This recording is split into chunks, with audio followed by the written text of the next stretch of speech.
one. We are live. Boom, boom, boom, boom, boom, boom, boom, boom. I'm I'm already laughing because the shenanigans are already nannigan right now. So, They are. They go shenanigan. and that's the thing about coming back because it's always I can't never just come on not laughing. I mean, hey, I'm just gonna come back like we have not been gone for months. Well, I'm no, just we've like been we were here. just here yesterday. We was just here yesterday, y'all. We were just here yesterday. So one, two, three. Welcome, welcome, welcome, welcome, welcome, welcome, welcome, welcome. We are back. Are we gonna call this season 2 or season 3? You called it season 2 last time, and we did like 2 episodes. How about we just say we just show up when we can? I don't even need seasons no more. I know, right? Life was lifing. Okay, basketball season is officially over. Yeah. I For can get now. I can get my evenings back. For now, yeah. For now, For this year. mine is just starting. So I know because you got I'm track only season. committing, but his games is gonna be on the weekend, so no problems during the week. So No, that's basketball season is over. yeah.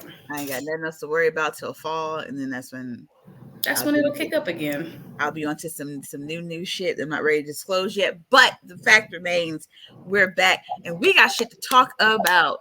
Man, where We do you gonna want get to start? we gonna get this shit out the way now before we get to the movie review, of course.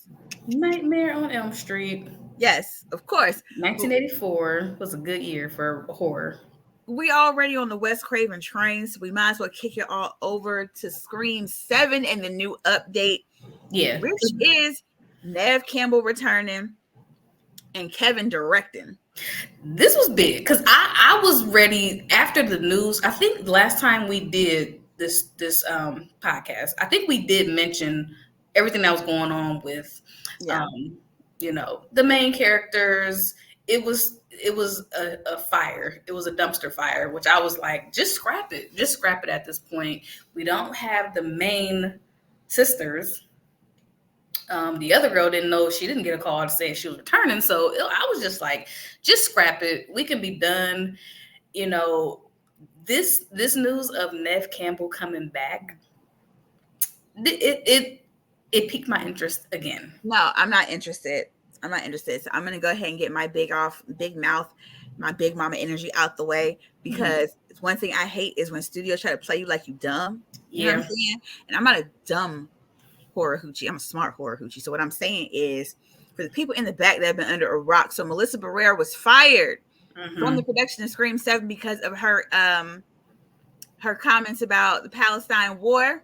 Hmm. Okay, they fired her ass, and then shortly after, we got word that Jenna Ortega would not be returning, which Hmm. I feel like we all knew because she's just popping right now. She's everywhere. She's doing Wednesday.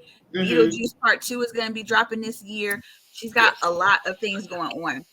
So Yeah. at no point did I think anybody was shocked that Jenna Ortega wasn't coming back. Now, what bothers me is, and I told you this personally, Hmm. when the news broke that they sold Scream to Spyglass and that Radio Silence was no longer going to be a part of the project, I said, this is going to be a clean house situation and it's Yeah. going to be a shit show.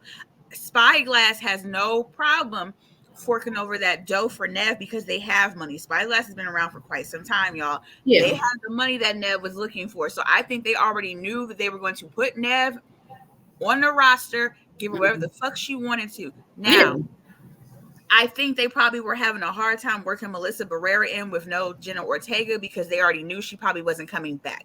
So Yeah. how are we going to make this work? And her voicing her opinions about Palestine just made it easier for them to be like, oh, well, this is why we're cutting ties because we don't want anything to do with this. When in actuality, they had plans to scrap the core four all along. You're not going Mm. to tell me they didn't. You're not going to tell me this all coincidentally fell into their lap. Oh, Melissa's gone. Oh, Jenna's gone.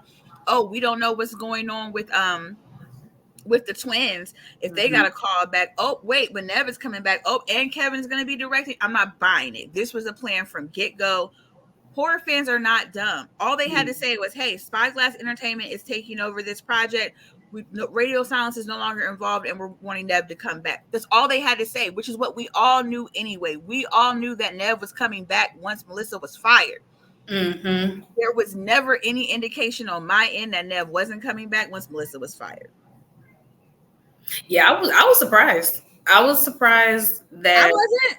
I was surprised because I mean it only could work if she comes back, and I don't know, the part that kind of sent me was Kevin Williamson coming back. Not surprised. I'm telling you, when you get these studios, and because let's just keep it all the way real, we're gonna keep it a buck, okay?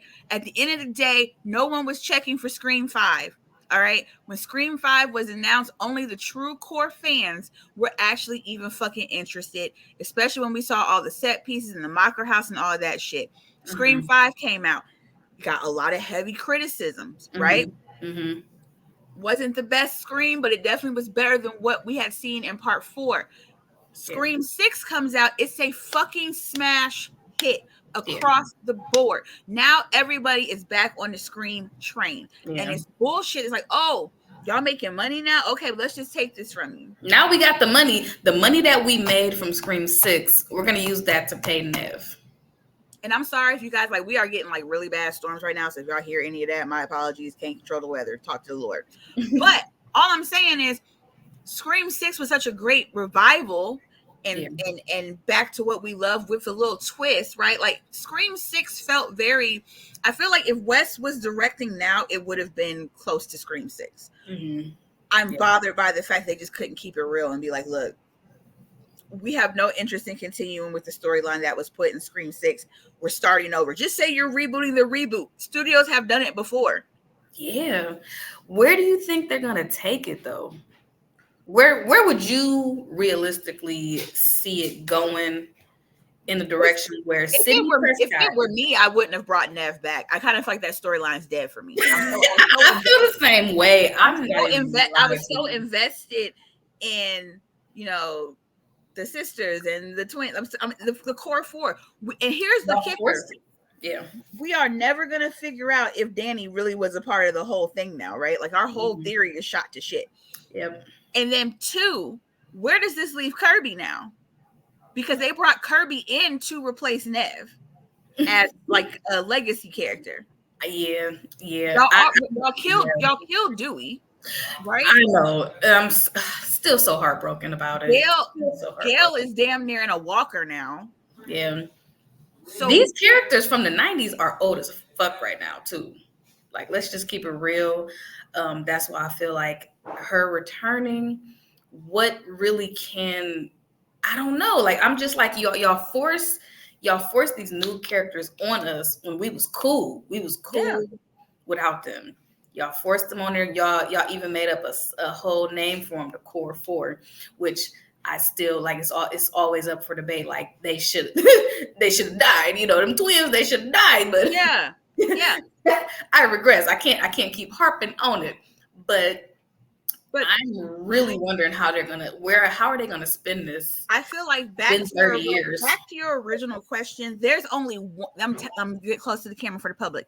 There's only one way for this to go now, and they have painted themselves into a fucking fan theory corner. They have absolutely no choice but to bring in the Mocker.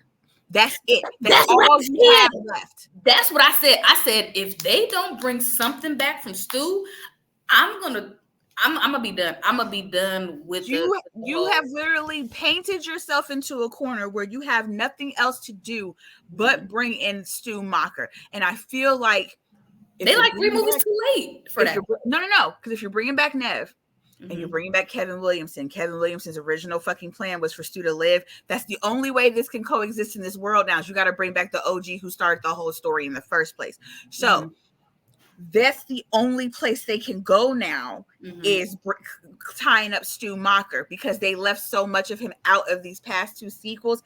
If they don't bring Stu in now, they have lost the fan base forever. They're going to lose me. They're going to lose me for sure if they don't bring nothing back. I'm calling it now. Scream will fade off into obscurity. It, like, in my brain, every time I think about what's happening, I think about Bring It On. And I feel like Big Red right around. I'm like, Nationals platter. Like, you had it.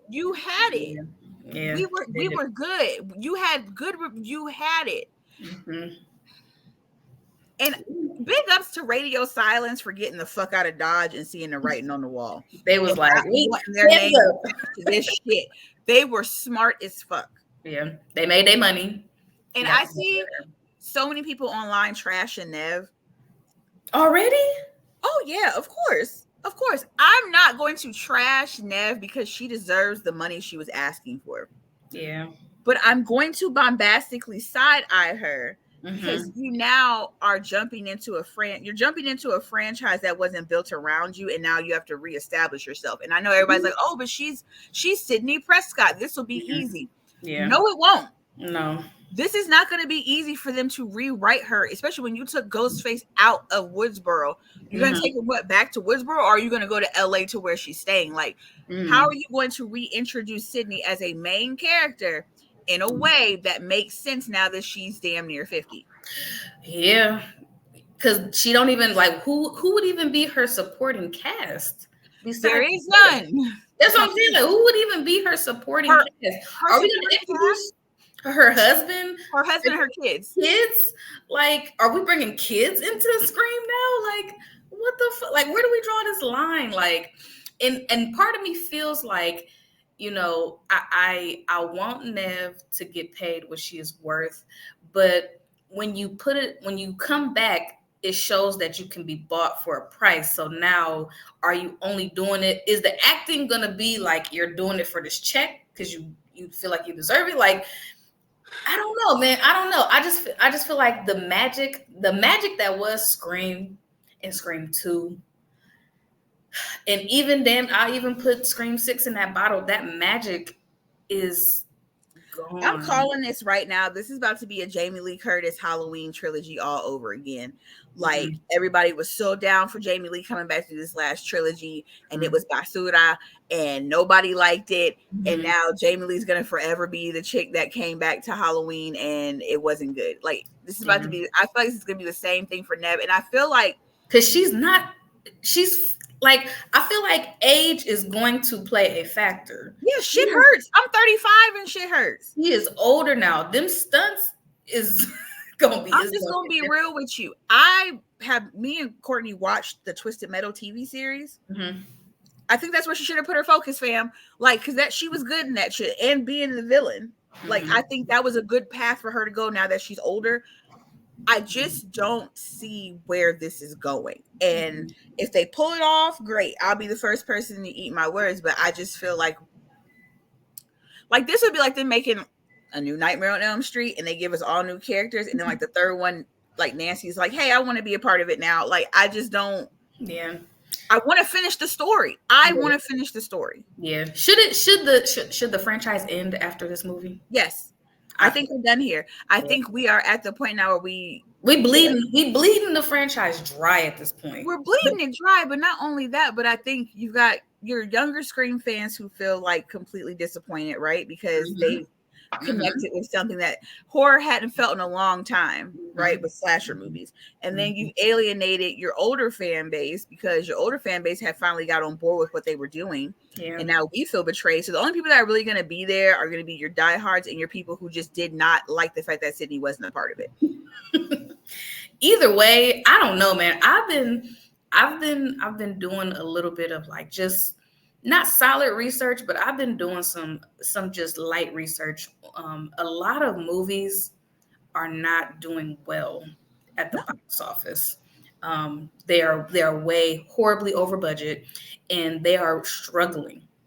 A lot of good movies are struggling to recoup their budget at the box office. Yeah, Disney is failing. I mean, Disney, Marvel, like a lot of different movies that seemingly look good production wise, have some type of writing team. It's a lot of movies that these networks and these studios are putting so much money behind, and they are failing miserably. So, you know, we might be a situation where we're going to end on a very sour note, where it's going to be good. Good. I'm glad. I am here for movies failing at this point, because this is where the horror community was before the 80s. Yeah. Right? They were crashing before the emergence of the slasher. So that just means that it's time for some new shit. It is time. It is time. It's either time for some new shit, or in my personal opinion, we are about to spin the block on, if you want my personal opinion, I think we're about to spin the block on found footage slash I'm here for it. I love found footage. I love me a good found footage film. If you've noticed, a lot of movies have been leaning more sci-fi. Yeah. And the found footage keeps the budget kind of low too. Very low budget. Like we need to gather our money and put, like, if we can produce a great box office smash for a quarter, for a dime. Yeah. Like, let's try to do that. And I feel like we're getting back to the early 2000s. So we're about to hit your zombie, vampire, werewolf trifecta, right? Because that's pretty much all one category, universal horror monsters, right? We're getting back to that. And then I think we're about to spin the block on found footage. And then I also think we're about to spin the block on sci-fi. Yeah. And then we're about to hit your satires. Okay. Yeah. I could see that. Like, everything's a cycle. Yeah, but then I think we're also going to be in a we never got out of it. I feel like we're also going to be in a sequel, requel, because you see they doing a Smile 2 movie, which for no reason. Which I felt like the first one was intriguing. It wasn't physically scary to me, but it was disturbing. Smile. There's still the black phone, which I was like, why?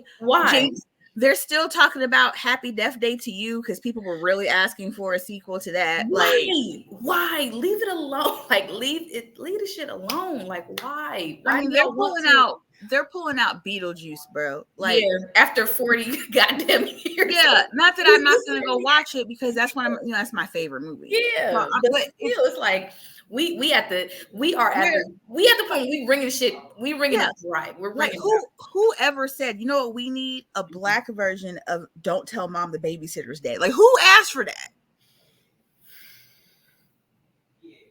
Because I didn't ask for it. I love the movie the way that it is. The movie the way it was fine. It was fine. And that's my issue with a lot of these movies. It's like, was it not okay the way it was? Or y'all just like, hey, we got an audience that loves this movie.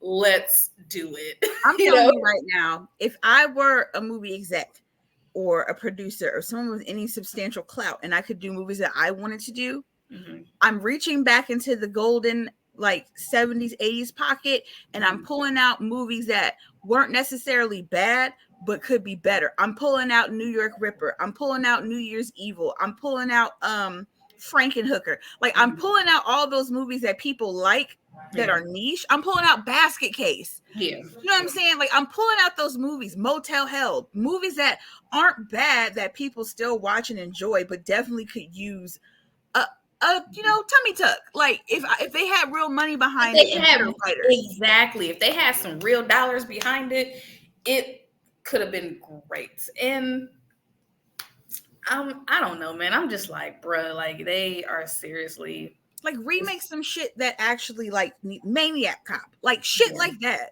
Yeah. Like, I would remake Maniac Cop, especially in, like, quote unquote today's climate. Maniac Cop would be a hit. Ooh, yeah, it would. It would. People would go see it just because of the name, And then I would do the unexpected and not make it woke. Yeah. I would make it just a good slasher. I wouldn't put all the like Me Too, George Floyd. I would leave all that shit out. That's what people expect. But I would make a good fucking slasher based off of police corruption, which we know is a thing. It was a thing when the movie was made, right? The movie was about police corruption. Absolutely. And I would give it a facelift, and that is a trilogy that would be a smash fucking hit. I would even go as so far, and I know it would be hard to do, but I would take some of those Tales from the Crypts that they had, that they were gonna make movies. This is the time to make Dead Easy. Now, I don't know if anybody knows about Dead Easy, so I'll give you a brief synopsis. And if we ever get to, like, Tales from the Crypt movies, I'll go more in depth. But we know Tales from the Crypt had 2 movies. You had Demon Knight, you had Bordello of Blood. But the movie in the middle that was supposed to come out was a movie called Dead Easy that was based in New Orleans, was going to be based on hoodoo. Yeah, yep. But it got scrapped. They made Bordello of Blood. They took some bits and pieces and made this bullshit movie with Tim Curry called Rituals, where the Crypt Keeper had the dreads. Oh my gosh. It's a whole thing. We'll get into it. Yeah. But I would bring out Dead Easy. Yeah. And go from there. Yeah. I would. This is a time where anything's bring out some redo Freddy's Nightmares. I'm here for that. I am actually here for that. Keep the budget low. You know what I'm saying? Keep the budget low. I feel like we need to get back. They need to get back into their independent bag. Like act like y'all are putting y'all own money up. Try to keep the costs as low as possible so you can recoup easily. You can easily, because that's we playing a numbers game, and you don't want to play a number. You don't want to play yourself. You know what I'm saying? You know how disappointed I am to know that on one hand we're getting Crystal Lake Memories, right? But it's going to be on Peacock. Like, do you know just how oxymoronish that whole idea is? I don't want an NBC backed or Jason TV show. Yeah. Everything don't need to be a series too. That's I hate to say it. Everything don't need to be a series because then it's too drawn out. You know, you have the chance to mess up character development. You know, you have more potential to mess up and lose me. A person like me, I get very distracted very easy, and a good hour and a half movie gets me, and I can go on about my day. But like a 8 episode series, hour episodes, you know, it's more margin. Like when you're at the point now where Disney IPs have more clout in the horror community than the actual slashers. Like, I'm gonna watch Steamboat Willie. I want to see a demented Mickey Mouse. Like, to be honest, the only horror franchise that we have that is new, that is fresh but still draws from history is Terrifier. That's all we have, and even that's wearing thin. Like, I'm at part 3. Like, part 3 is coming out, and I'm just like, okay, we can stop here. Where does it stop? I don't need Art the Clown for 5 movies. Like, that's what I'm saying. Like, where do we stop? Where do we put a period on this shit? Of just how about, like it's really just about shock value. I feel like with Terrifier, it's more so about shock value. But could you imagine though if they like redid like Darkness Falls? That would be dope. Right? Like that shit like that. Shit that wasn't bad, but just like, or even not even trying to be funny. I'll take another Silent Hill at this point. Yes. A good one. Yeah. Like there's things to be done. Like it's not just. I think we need another. I wouldn't mind another anthology too. We need another anthology. Now here's the kicker. I know there's like a lot of things going on with like Jordan Peele. If you haven't been on TikTok, I suggest you go look. So I'm not on anybody's side. All I'm saying is I actually read the anthology book that he just put out a few months ago. Yeah. Fabulous. That could be a movie. Okay. Because Jordan Peele has a book of it's different authors. So it's an anthology that he's just, you know, presenting. But that I would think would be a good anthology. I can think of at least three stories out of that book that I would want to see on film. Okay. I haven't read it yet. So I'm telling you, look, I need y'all to stop with the bullshit. I know nobody has time to read, okay? Get on your phone, you download the Libby app. It's a free library online. You put your library card in, you borrow the book, you listen to it, you send it back. Yeah, that would be my best bet. Just listening That's to what it. I do. Yeah. Because I ain't got time to read. Yeah, my eyes already... Well, Sean would destroy the book. Like, he's in his paper ripping phase, and I'm not. Oh, yeah. That's fun right now for him. That's fun. That's absolutely fun for him right now. So I get it. But I feel like as far as Scream, I feel like you guys are, like, for lack of better words, you're bending over Wes Craven's franchise and just killing it. And I'm starting to side-eye Kevin, too. I'm looking at him now like. Yeah, because why would he come back? Like, what do you have? Unless you're like, fuck it. They want stew. We gonna give him stew. I feel like he needs to bring his motherfucking A game. Okay, he needs to come like the rent is due. He Yeah, need I to don't want to come see that correct. shit like Sick. He Okay, need I don't want to to, see that shit. I want to yeah, see, he yeah, need to come correct. If anybody, and that's why I said it piqued my interest, because if anybody knows this franchise, it is that man. He yeah. I knows know, the ins but and like outs of the originality of it. he's not who he So was. Like I said, Sick showed us that he's not who he was. It wasn't a good movie. Let's just call it what it mhm, is. That's why nobody mhm, talks about it. Because if Kelly yeah, Robinson with Sick would have been a smash, people would be talking about. No, nobody wanted to see him back for anything after that movie. And then we're doing a sequel to I Know What You Did Last Summer next. Like it's why, why, why? Like that's another why. I mean, if y'all if y'all running out of ideas, I got some original ideas in my brain for like y'all. fuck. At this particular point in time, remake Urban Legend. Let's talk about that. Especially with the internet. And Mm, you could bring in fucking mm, Momo and creepy pastas and shit. mm-hmm, Redo Urban Legend. Like I said, give us some shit mm-hmm. that like was good but could be better. Right, right, Give me absolutely, Valentine. Like just absolutely. Yep. Valentine was already good as it was, but just imagine putting a 2024 spin on I it. promise Like, you, you could give me Valentine, you can give me the Mutilator, you can give me a better version of April Fool's Day than that last remake they made. You could yeah, give me Slaughter High, you could give me yeah, Return to Horror High. There's so many of those little niche yeah, 80s slashers that nobody talks about. yeah. We could even do. I would even go for something like, and I know it's been done so many times, but some type of horror, some type of house, haunted house that's haunted. Like I love, and I know it's a remake, but I absolutely love rewatching House on Haunted Hill. I Now the hate that second movie. one, now the direct to sequel trash that came 8-9 years later We will was talk about trash. House on Haunted Hill because I'm probably in an extreme minority if I really do hate that movie. I do. I am a person that I would rather watch the black and white version. Really? I hate the Tay Diggs version. The Chris I hate that movie. The only good thing that came out of that movie was Scary Movie 2. I swear to God. I cannot stand that shit. The ending, the characters, the CGI. Oh my God. I literally would rather, because the black and white one is scary, especially with the Yeah. old lady behind you and shit. Like, I would rather watch that. I'm a Vincent Price slut. So Yeah. anything with Vincent Price, I'm watching. I'd rather Oh watch yeah. Vincent Price movies all day. You can give Oh me yeah. that, Pit and the Pendulum, Telltale Heart. You can Mhm. give me all that shit. Yeah. I don't like that fucking that I 90s don't remake. know. I like it. I don't know. Maybe it's just because I actually went to go see that at the movie theater, so it resonated with Probably. 11-year-old, 10-year-old me at the time. So I saw I it at the just like. drive-in. You said I, what? I saw that one at the drive-in. Yeah, yeah. So And I I can was, appreciate I I really. It appreciate the was experience. creepy. Like it's Movie the night. imaging. Some of the imaging got me, even though I know it's terrible CGI, but I don't know what it is. It's just my heart start racing. I'll tell It you, just, I don't know. but you It know does what? something to me. I will tell you what I don't want them to touch that they keep trying to touch. Like we keep dipping our toe in it, and I just want them to stop.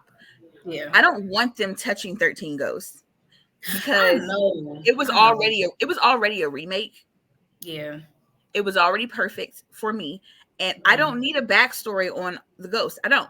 They're fine. I don't need to know anymore. If you had the We DVD, already like got it. I'm We saying, already we if already you got that backstory on the DVD. yeah, if you have the DVD, you So already know the backstory. I don't need it. We keep talking about this TV show. I don't need a TV show. nah, because then that, like I said, they're gonna have it's too much of a margin to mess it up.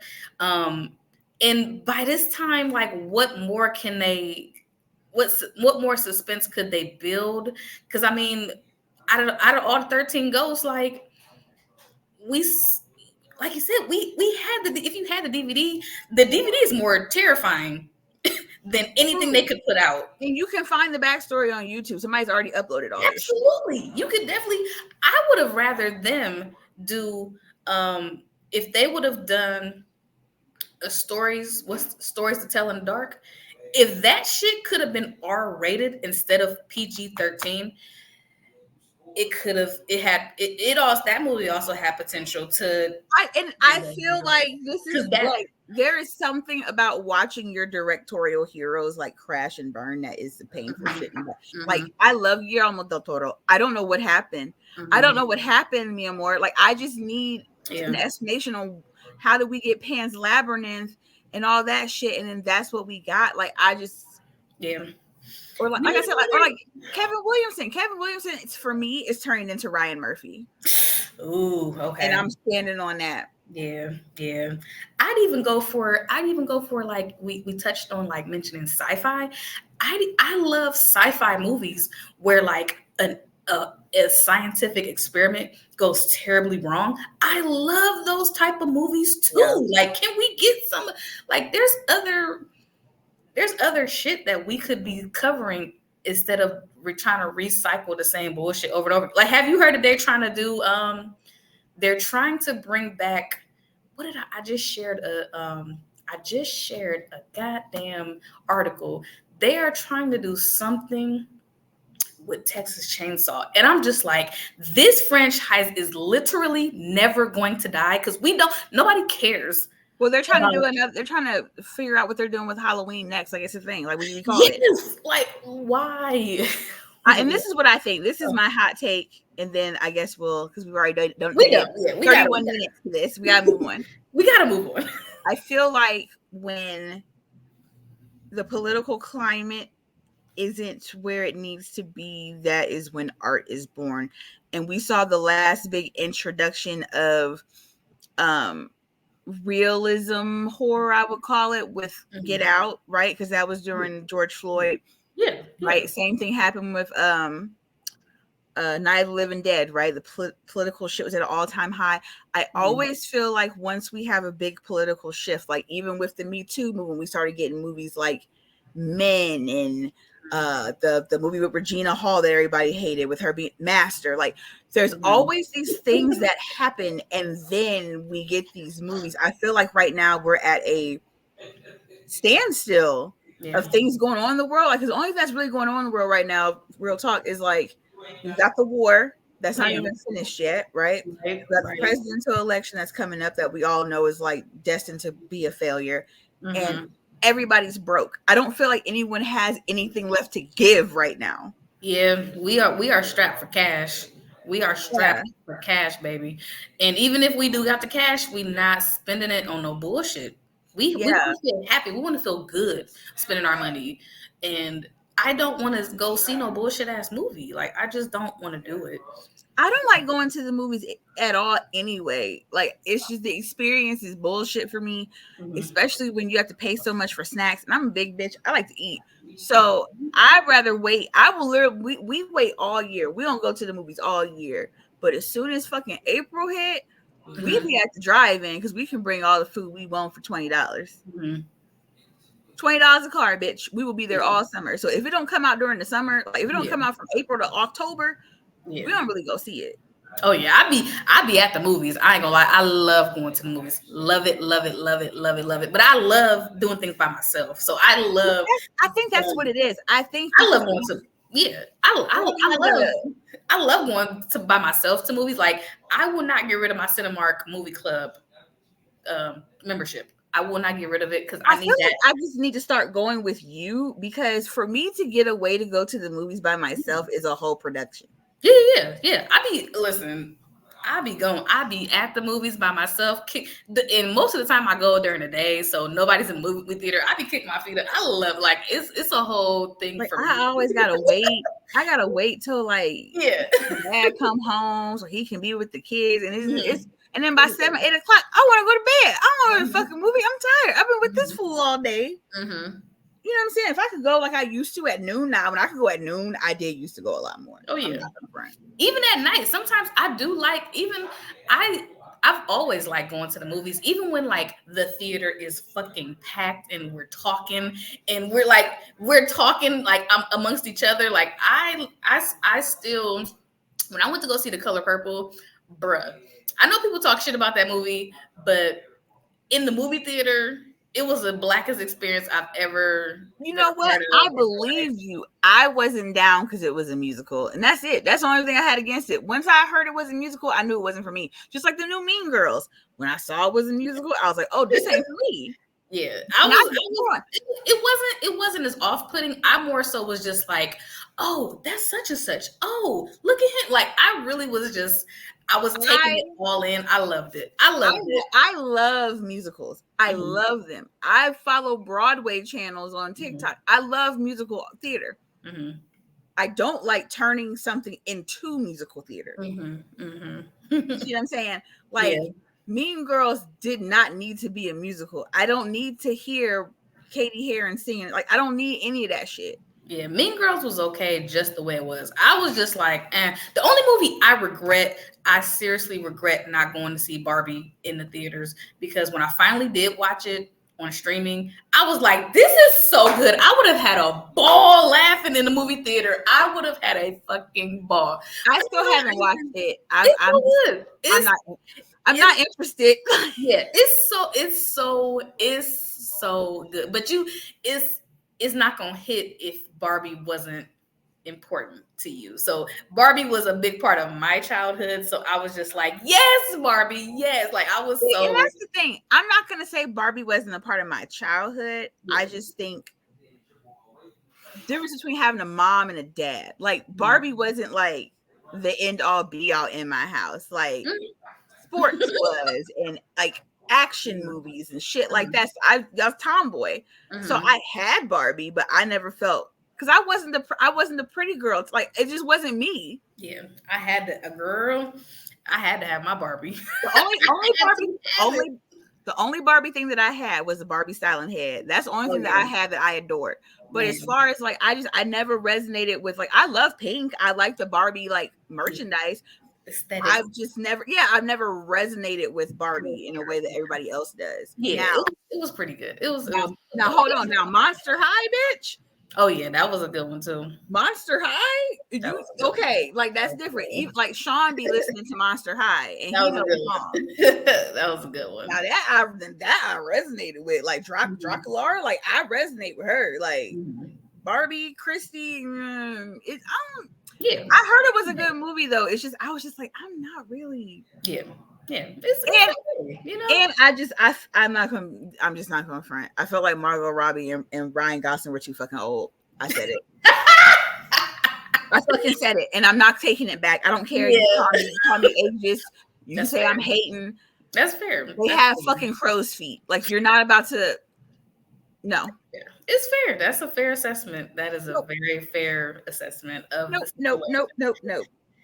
But they did a damn good job. They did. And you know what? They are very fine actors. They are really good. Meryl Streep couldn't have been Barbie either. You feel me? No. That's all I'm saying. Yeah. Like Meryl Streep couldn't have been Barbie in my book, and she's fantastic. Yeah. Hell no. I don't even want Margot Robbie as Harley Quinn, but you deal with what you got to deal with. Yeah, she is. Whew, yeah, they is forced. And they are amazing actors and actresses. I just feel like Ken's old as shit. Like I just don't understand. Like I saw Michael Cera, and I was like, "What the fuck are you doing in here?" Like Michael Cera is just there, which was funny because I had to do research. Like, was this really true? Did they really have? Yeah, Alan. Yeah, Alan. Like, I had to look. I had to know because I was like, "Where are all these discontinued Barbies? Where was I at?" But we got to put a pin in it right there because we got. I don't know. I'm just gonna leave this on the table. I understand Barbie is amazing for people and it resonated with them and all that stuff. I didn't need a movie wrapped up in a pink Barbie label to tell me that being a woman is fucking hard. That's all I'm saying. Yeah. What did it contribute to the zeitgeist? That's all I'm saying. Yeah, not much at all. You didn't have to tell any woman or girl that it's hard being a fucking woman or a girl, and I get it. And I totally love this woman made this movie, and I personally feel like we need to spin the block on Jennifer's body. Yeah. Because she deserves her flowers for Jennifer's body. So I champion the idea. I'm just saying, was it necessary? Yeah, I think it was more so just escapism. You know, people would just want to escape. That's what it was for me. I ain't gonna lie. I just want to escape my life and enjoy something that was really important to me at one point in time. And yes, I wish Barbie Land was real. I do. It was cool. It was cool. It was a cute. It was a cute. It was a cute movie. You know, it was cute. It's a good distraction. But the way I feel about Barbie is how I feel about The Color Purple. Was this needed, and what did they contribute to the zeitgeist? Because we already fucking and that's right. And that's a whole nother conversation too, because that movie was it wasn't needed for one. The budget on it. That's why it's determined like a box office flop, because why the hell is the budget so high? Why is your budget so high, but you treated your actor so shitty? That's all I'm saying. I'm saying like Taraji tanked that movie, and I'm glad she did. And I feel like she did that shit on purpose. She's like, y'all ain't about to make no money off of me, you cheap bastards. And I'm happy for her. We didn't even have that. Yeah, that was crazy. So it is what it is. They should have left it alone. It was fine just the way it was, you know. But I think they should have stopped at the Broadway play. I think everybody was Broadway play is enough. You know, if you want to go see a musical, you will go see that shit on Broadway. A lot of movies just don't need to be made for the big screen. Look what happened to Cats. You know, I hate to say it. A lot of movies don't translate very well to the big screen. No. So it's like, I hate that it was a flop, but it is what it is. I went to go see it. I enjoyed it. I cried, and it was cool. But I was like, hey, I'm gonna move on. Right. We're gonna move on to after 41 minutes and 13 seconds, because we have recapped everything that has been on our mind for the past few months that we haven't shared with you. So now on to the big bad daddy. We're gonna talk about Nightmare on Elm Street, but we're gonna talk about it in a way that like isn't reviewy, because we all fucking know about it. Of course, we're not going to go scene by scene, no, and play by play. Y'all know the story of Fred Krueger. Now, I just have a question for you. Yes, is it worse Fred Krueger being a child molester or a child murderer?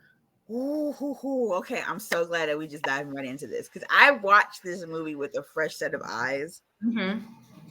Man, is this movie flawed. We love it, but it's got some problems, yo. And I just feel like, when are we gonna stop like licking nuts at this point? Because we just gotta call it what it is. Okay, there's a reason why it's not the fan favorite.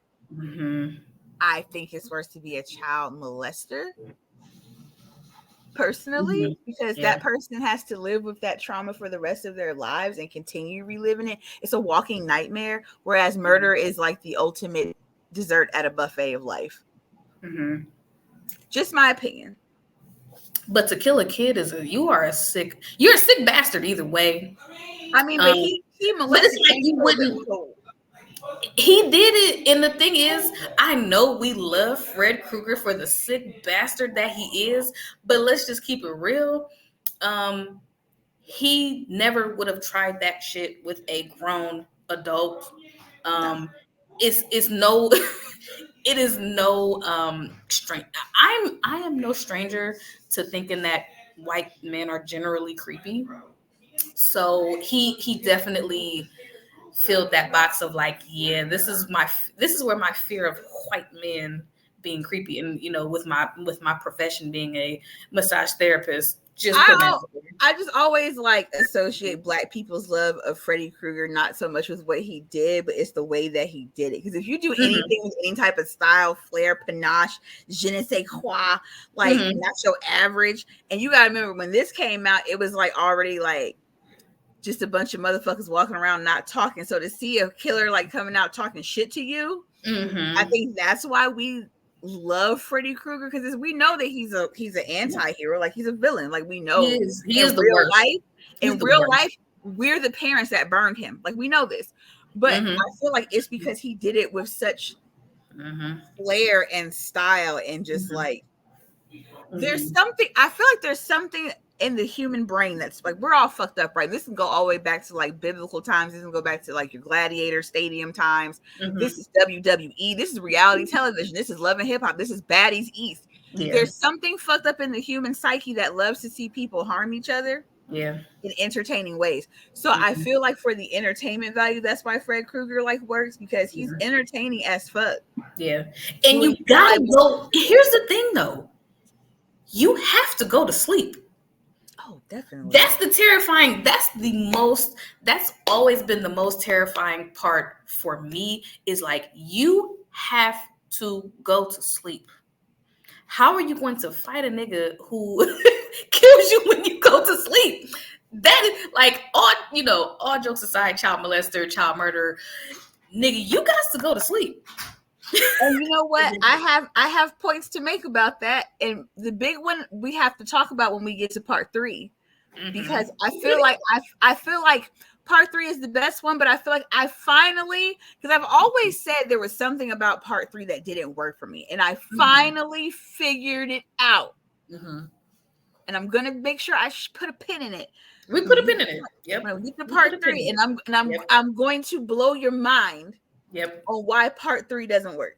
Yep. I know you always do, and that's why this is why our discussions are great, because you bring up such a great thing. It's like, I never thought about that.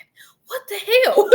My life is a lie. Like, I really be like, but even when we dive into part 1, right, and we realize that Freddy Krueger's only on screen for like 20 minutes of the movie, right? So he wasn't even like a big part of the original movie. It was all about this group of like wonderbred teens. But and like cookie cutter teens. You know, you got the one girl, you got the blonde. That's the thing. and that is what I said, watching with a fresh pair of eyes. It's understanding that the only person that was Glenn and Nancy were the only like cookie cutter ones out the bunch, right?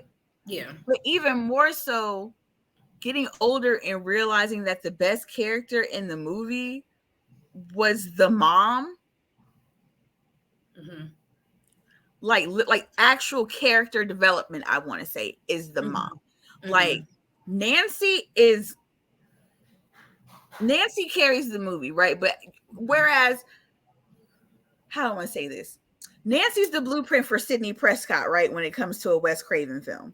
Absolutely. Right. Absolutely. Where you see like Sidney Prescott has always been like this strong, ain't gonna take no spitfire. Nancy really didn't get to that till like part 3 when she came back. Part 1, she was like really, really like mousy. And even in the end, when she sets up all the booby traps, it's done in a very like meek, childlike way. She didn't really like fight him. She just like set up things to make him hurt himself. So looking back and seeing that this is like our ultimate final girl, you have to question like, well, what did she really do besides hide, avoid, and walk away? Yeah. And I am a Nightmare on Elm Street stan, and I know this is like not this is not the smoke that I want from the Fred heads, but we gotta call it what it is. Like, we got to. Glenn, boring as hell. Love Johnny Depp though. Yep. He did his one too. And I'm talking about Johnny Depp then, not Johnny Depp now that we know about the whole Amber Heard thing before everybody to get on, how can you like an abuser? We're not talking about that. Right. We're talking about back then. Talking about machine, we're going in. Yep. Okay. Had the best death scene in the movie, hands down, right? Yep.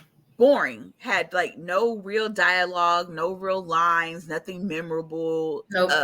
He kind of was just there. He was just there. He was just there, you know. Tina, I feel like did most of the heavy lifting because she's the one that got the audience invested. I thought, now watching this movie with a fresh pair of eyes, I thought Tina was gonna make it. I thought she was gonna be our final girl. Right. That scene with her fucked me up to this day. And that's what I'm saying. Tina had the heavy lifting in the movie because that death scene sucked you into the movie, right? So she had the heavy lifting. Her character had to do a lot in a little bit of time. Yeah. You realize from the moment you see her, something's wrong with her. She's going through some shit. You learn in like 15 minutes that she's been having these nightmares. Her mom really isn't at home a lot and she's divorced. She has a really troublesome relationship with her boyfriend. The only person she trusts is Nancy. You learn all of that in like 15 minutes and then she's gone. That's a lot to do. Yeah. And she conveyed it very well. Which is why when you get to the remake and Tina, who is now Chris, it kind of feels like the same thing happened where you would have rather followed Chris than the Nancy they gave us. The same thing happened all over again. And I feel like that's the part of this first movie nobody talks about, is like, yes, Nancy was needed. Yes, Nancy's a good blueprint for a final girl. But when you really break down the brass tacks of characterization, Tina carried. She carried. Baby went in. Baby did every scene as if this was it for her. Like she put it all on the screen. I could tell she was scared. Like Nancy spends the rest of the movie just like trying to figure things out and being afraid. Now, I feel like the thing that made Nancy a good character is the relationship she had with her parents. Not the friends, because Rod was boring too. Like I didn't care about Tina's boyfriend either. But the relationship that, and especially now that I have a teenager, of course, you have a teenager. Yeah, of course. The relationship of the tug of war of I know what's best for you, but I really don't. Yeah. It's probably one of the things that I have never taken away from this movie that I can take away from now, because the parents were right, but they were also really wrong by not hearing her out. But they was right, though. They were very dismissive. Her mother was, I feel like she was very dismissive, just on, just oblivious. Nope. See, and that's what I'm saying. That's why I said she's the best character. She was not oblivious, because you don't get that drunk because you're oblivious. You get that drunk because you don't want to deal with what's going on. Yeah. You have to understand, at the beginning of all this, she was like, okay, this is kind of weird. Once they got down to her showing her the glove, because remember, her mom is the one that gives the exposition that tells Nancy what happened to Fred Krueger. Her mom, she's the best character in the movie, because you get everything you need in that movie from Nancy's mom. And on top of that, we get a complete character decline. We go from her mom, who's like, oh, hi, dear, love you, blah, blah, blah, to I can't get off of the couch to watch you, so I'm going to put bars on your door. Oh yeah, that's why I feel like maybe I'm misplacing my anger for the mother by saying yes. I'm definitely misplacing my anger, because I was mad at the mom for that. Like, bro, I'm as a mother, I'm mad at her too. But also as a mother, knowing that you set your daughter up for this, how would you cope with that? Yeah. Because it's kind of fucked up. Like, it's like y'all thought y'all were doing something. Exactly. By chasing this nigga down, setting his ass on fire. Y'all thought y'all was doing something, thought it was good, thought it was sweet. And now this nigga is coming back for y'all kids. Now you're on the bus, bitch. That's what I'm saying. Oh, like this is karma. This is karma. Exactly. The sins of the parents. That's what I'm saying. If you look at Ronnie Blake in that movie, and even if you look at the dad, I always forget his name. I know it's Johnson, but you look at the dad, right? Yep.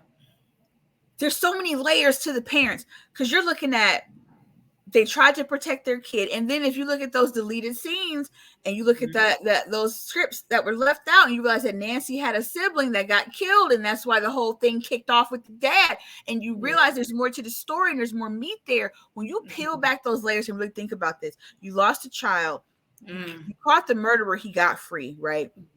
That's going to destroy your marriage right there. Then y'all decide to be vigilantes, and I'm telling you right now, every bit of me feels like the mom was against it, and that's why she acted the way she acted. The dad is the one that was with the mob, and the mom was like, we probably shouldn't do this. That's always what I got from Nancy's mom. Are you sure? Like, her mom was like, are you sure we should do this? But her daddy was like lighting up the torches, like, let's go. An officer, right? Yeah. So the whole marriage is broken down by these situations. So then they get divorced. And then in the middle of this divorce, you have the mom that's trying to hold everything together for her daughter, because she started off a real trill ass mom. Like, she was involved. Took her to get the sleep analysis and everything. Like, she wasn't not trying to help Nancy. She just was trying to do it logically because she didn't want to believe it. Whereas the dad just wasn't around. He disappeared from his daughter's life. There's so many layers to this that, like I said, in watching Nancy navigate divorced parents, find out my parents are fucking murderers, finding out my dad was a big part of this, and now my mom is a belligerent drunk, because her mom became belligerent. She wasn't a normal drunk. She was an angry drunk, and you only get that upset about something that's real close to your heart. So Yeah, I can never you got some shit. You got some. her You got mom some definitely wasn't oblivious. Her mom was like, I can't believe this shit. Yeah, she was dealing. She was trying to drink to cope. I bet you my bottom dollar she was probably trying to stop that man. Mm-hmm. And he did it anyway. And now both my kids about to be gone because of your ass. Yeah. That's what I get from it. Yeah. That's deep. That's deep. Whew. The fact that the bitch drank the same vodka throughout Every, the whole movie. Yep. She had stashes in the linen closet. Yeah. You gotta be a drunk bitch to have. I just always love when Nancy tries to go outside. Yeah. And she's on the couch and she's like, lock. Like, like, bitch, you ain't getting out tonight and I'm about to get wasted. Like, of course. Like, hey, not tonight. Like, what the hell? Because I feel like, and I always have, I hated Nancy's dad as a kid, but I really hate him now. Because all you're trying to do is wrap up this case. You taking no accountability. Nope. He didn't feel sorry. Like he didn't feel sorry. He didn't feel sorry for what he did. He didn't even want to admit acknowledge. He didn't even want to admit that he did anything. She was just making it up. Nope. Now he was oblivious. Right. Until he saw his wife go in that bed. Yeah. He didn't believe none of it. Yeah. And that's why I love even though part 3 is like the best, his karma in part 3 was so well deserved that he became a drunk just like his wife. So, because he was so judgmental, he blamed her for what was going on with Nancy. Like, let's not forget that part. Yeah.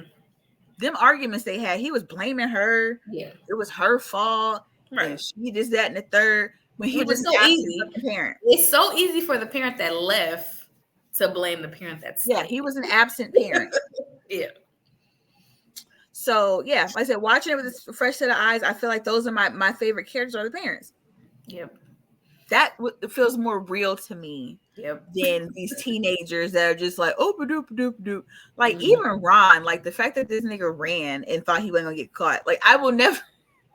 Like, bruh, how do you run and then hide nowhere? Like you didn't even try to like leave town. And your friend circle, the dad is the chief of police. What do you think was gonna happen? Come on now. Like, come on, Rod. Come on. What are you doing? I also feel like, to me, outside of part 6, clearly, part 6 was like hilarious.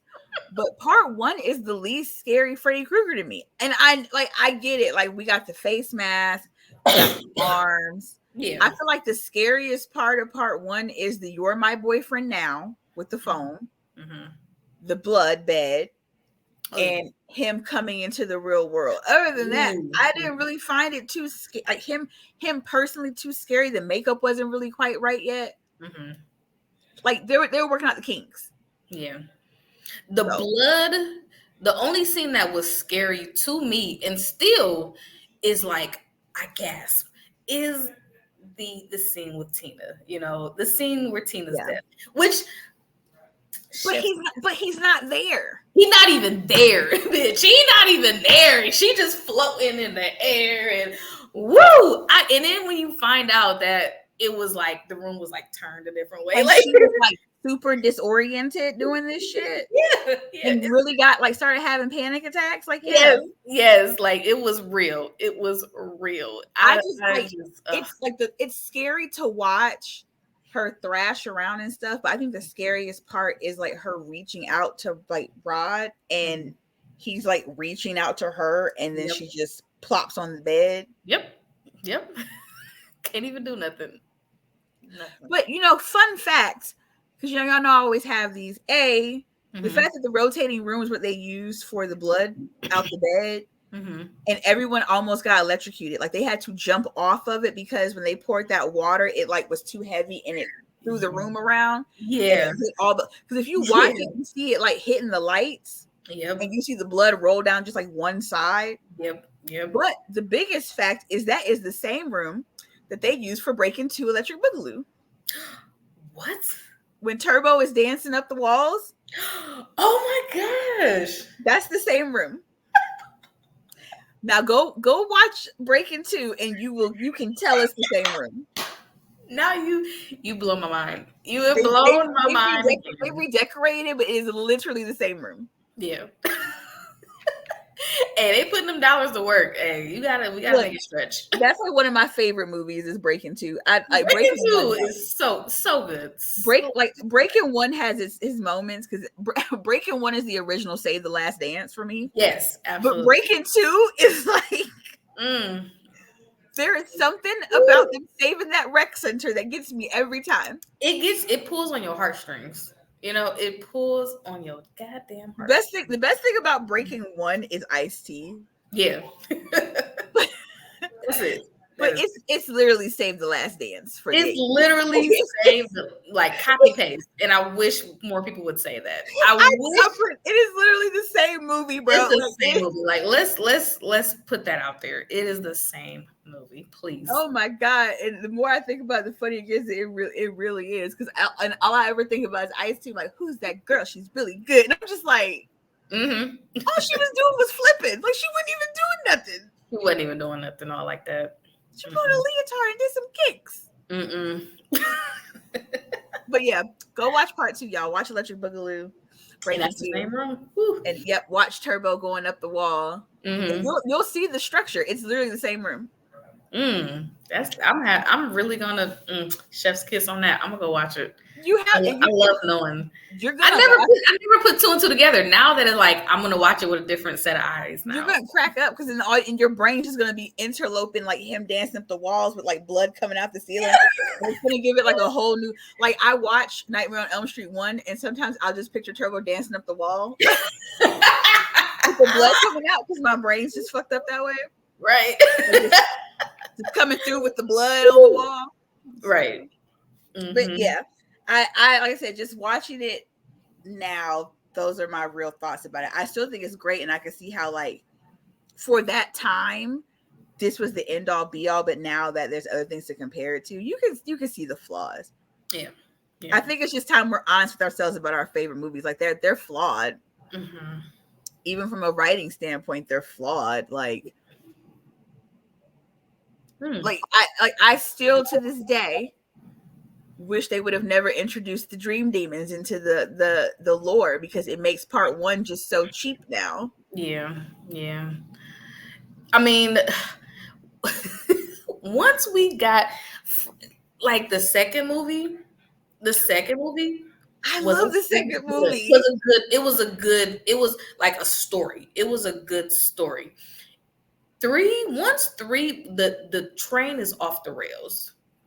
3 set the bar so high. It did. It really did. My personal favorite, everybody has their own favorites of this franchise because there's so many movies. I personally love part 4. Or you're talking about the Dream Master or Dream Child? The Dream Master. That's 4. That's 4. Okay, yep, I thought so. 4, I like that one where they introduced the new kids. Yes, and face. Yeah. Oh my gosh, that it holds such a special place in my heart. But rewatching it, it is not. The best part of that movie is the Roach Motel, and you know it. Yes, absolutely. No. When that girl turned into a roach, that's still the imaging. You know, I'm a big person about disturbing images. And that girl turning into a roach and then him stomping on the Roach Motel. It does something to me. And then them running in circles. I love that. Like the rewatch value. Part 3 is my favorite. Yeah. My least favorite has the best catchphrases. Yeah. Part 6 had the best catchphrases from Frank. Yeah. Nice hearing from you, Carlos. Or what did I say when we went to that convention? I was like, now we're playing with power. Like, yep. Oh my gosh. So like it was so bad. It was so bad, but so quotable. It was phrases.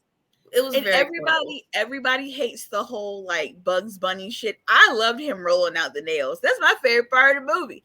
Is him rolling out the bed of nails and huffing and puffing, or when when the motherfucker's in the parachute and he comes down and he's like, Woo. "You think I'm your daddy?" Man, Wrong. I don't know what it is. the Worst movie, best catchphrases. worst movie, definitely the worst movie, worst story, because like I said, it started the franchise really went off the rails at that time, because now you're introducing this mystery child, the daughter, like it just got so crazy but it's like I'm on the screen, I can't get off, and I have to watch it. I know. Y'all said Kodo was great. The Dream Demons were horrible. The 3D glasses thing, like it's like we'll get to that one, but I'm just saying my favorite is part 3. Part 3 had the best story. I feel like the first one, it laid the groundwork. Yes, very well. It laid the groundwork very well. That creepy ass song with them girls jumping rope. We have, his iconic sweater, like the red and green sweater, the hat, the gloves, like it laid the groundwork for our nightmares. And to think that this man thought of this glove because he was thinking about bears. That's it. And God bless Robert Englund. That is who we actually love. Like Fred Krueger. It is though. It has nothing to do with Freddy. It is all Freddy. Flag is on 100,000 trillion. Absolutely. Freddy the person deserved everything that he got. He should have got worse. But that Robert Englund, girl, I'm telling you right now, that man is 70-something years old. He still can get it. I would risk it all. When I saw that man in person, I'm still jealous. My knees was buckled. I'm pregnant. I was pregnant. My knees buckled. He still looked good, and he's still so charismatic, and like you can tell he moisturizing. He's definitely moisturizing. He drinks water and he minds his business. He don't be in no scandals. He been with the same woman. He do his little roles. He do his little job. I promise you. First of all, I'm still heartbroken that my soon-to-be husband, which I need to bring this shit up in my vows, that next time you will meet Robert Englund, that you will introduce me. I feel like he dropped the ball. I'm still mad. Think about it. I get mad. Mad every time. Like, bruh, this was your chance. This was your opportunity. I don't care if y'all was in the bathroom. Man, this was your time. You have to, actually, that's the best time. No, I had to meet the shyest motherfucker in the world and have a child with him. He'd be like, "Well, I didn't want to bother him when he was in the bathroom." Shut up. I would have been like, "Hey, oh my gosh, that's your time to fan out. Fan the fuck out." I would have been like vulnerable. I would have been like, "My fiance is pregnant. Can you just touch her belly?" I would have been that person. Yeah, please, because he's probably not gonna say no. You know what I'm saying? Daniel Harris touched my belly. Exactly. At least take the chance and try. Just okay. Try. And damn. I met Daniel Harris and I met Lisa Zane, who played Freddy's daughter in part 6. I actually have her autograph too. She touched my belly. Yeah. Damn it. So anyway, I'll never forgive him. That's going in the vows. Put a pin in that, Kim. Okay. That's going in the vows. No, but yeah, we're putting that in the vows. Must be a thing. So knowing that, sitting in that panel, and you would have been happy because the panel was the panel from part 4. Okay. I would have loved it. Yeah, it was all Lisa Wilcox. It was the black girl. It was all of them from part 4. Oh, except all the girls. The guys weren't there, but all the ladies of part 4. My heart. Oh yeah. And then they had some of the Freddy memorabilia, the masks and stuff. It was really cool. Yeah. But hearing him talk, I probably peed myself a little bit. It was just the most. He's so swaggy. He's just got so much riz. And then I was trying so hard to get in on that question and answer panel, but they kept picking people who asked stupid questions. Okay. Of course. I was so mad. Yeah. The dumbest questions.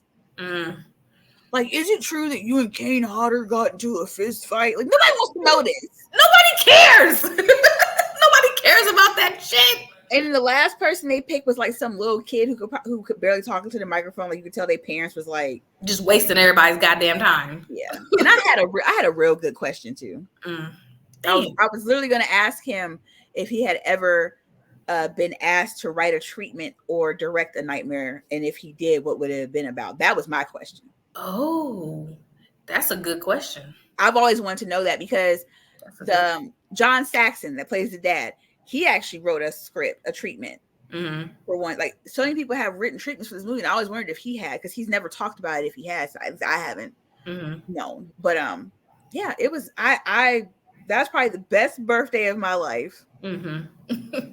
Was driving pregnant, having morning sickness all the way to Cincinnati, and then being at that con, getting to see like the original Michael Myers and Danielle Harris, and I got to see T-1000 from Terminator. He was there. Oh my gosh! Yep. Billy Zane was there. He is great. He is great. He is great as a god. Oh, he's great. Yeah, he was there, and Billy Zane from Demon Knight was there. I said, seeing Robert. We literally got there too late. We got in line, and as soon as we got in line, they were like, "Yeah, we're closing the line down for Robert Englund." Son of a bitch. But it's okay because I still got to get him on my camera from a distance, so it was fine. Right, I still got you. Well, we were like 4th row in the panel, so we got to like see him. Okay, cool. Now, was that like an all day? Was that like an all day thing? It was a whole weekend. Oh, okay. So we went on a Saturday, but yeah, like that was a really, really, really good day. And then we went and ate Skyline from like, and got heartburn. But we had the best time. But yeah, Robert Englund, he could get it. I don't care. Yep. Even like watching him in I don't know if you ever seen 2001 Maniacs. Nope, I haven't seen that. Where he plays a cannibal. Like that's a good movie. Yeah, I haven't seen that one. Of course, we love him in Urban Legend. Like he was great in that. Like there's not a lot that he does that like even Stranger Things. Yep, that too. Because nobody was interested in Stranger Things. Like people were falling off till they figured out he was going to be in a few episodes. They did, and that's how you can like separate the true fans from like people who just there for a cameo. You know? I just hate that the last thing that we've ever seen him in full makeup was the Goldbergs, because I'm not really a big fan of that show. Yeah. But that was the last thing he's ever really done with the makeup, and we knowing that he's retired from the role or whatever. So all we're left with is Freddy versus Jason, which is fine. Yeah, I mean, I'll take what I can get. I'm not a picky. Beggars can't be choosers, so I will take it. He did his damn thing. He did the damn thing. Have you heard that there is rumblings? There's talks. Yes, I have. You have heard. What are your thoughts on that? All right. I mean, if they're gonna do it, because we already mentioned. I feel like we've already mentioned on this podcast. Yeah. Kevin Bacon. Yeah. Kevin Bacon, like he's right there. I told you, I'm taking Kevin Bacon, and after Dylan's New Nightmare, I'm taking Dave McRae. That's it. He's right there. They're right there. But that's all I'm taking. You know, Devin Sawa, how do you say his name? Yeah, Devin Sawa. He seems to be he seems to be up for the challenge. So I'll give him that. He has enthusiasm behind it. This motherfucker played Casper one time. Can he just love Devin Sawa? I'm just going to tell you right now. I never got the hype. I didn't get the hype in Idle Hands. I definitely didn't get the hype in Final Destination because all he did was whine. He had me in Final Destination. No. He had me in Idle Hands. No. I love him.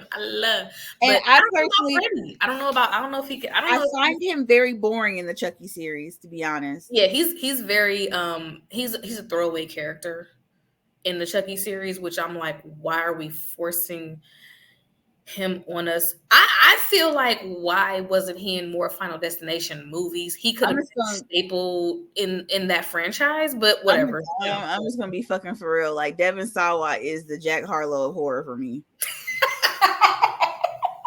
Like every decade they keep trying to make him happen for me, and it's just not happening. I love him in Idle Hands, though. I love Idle Hands.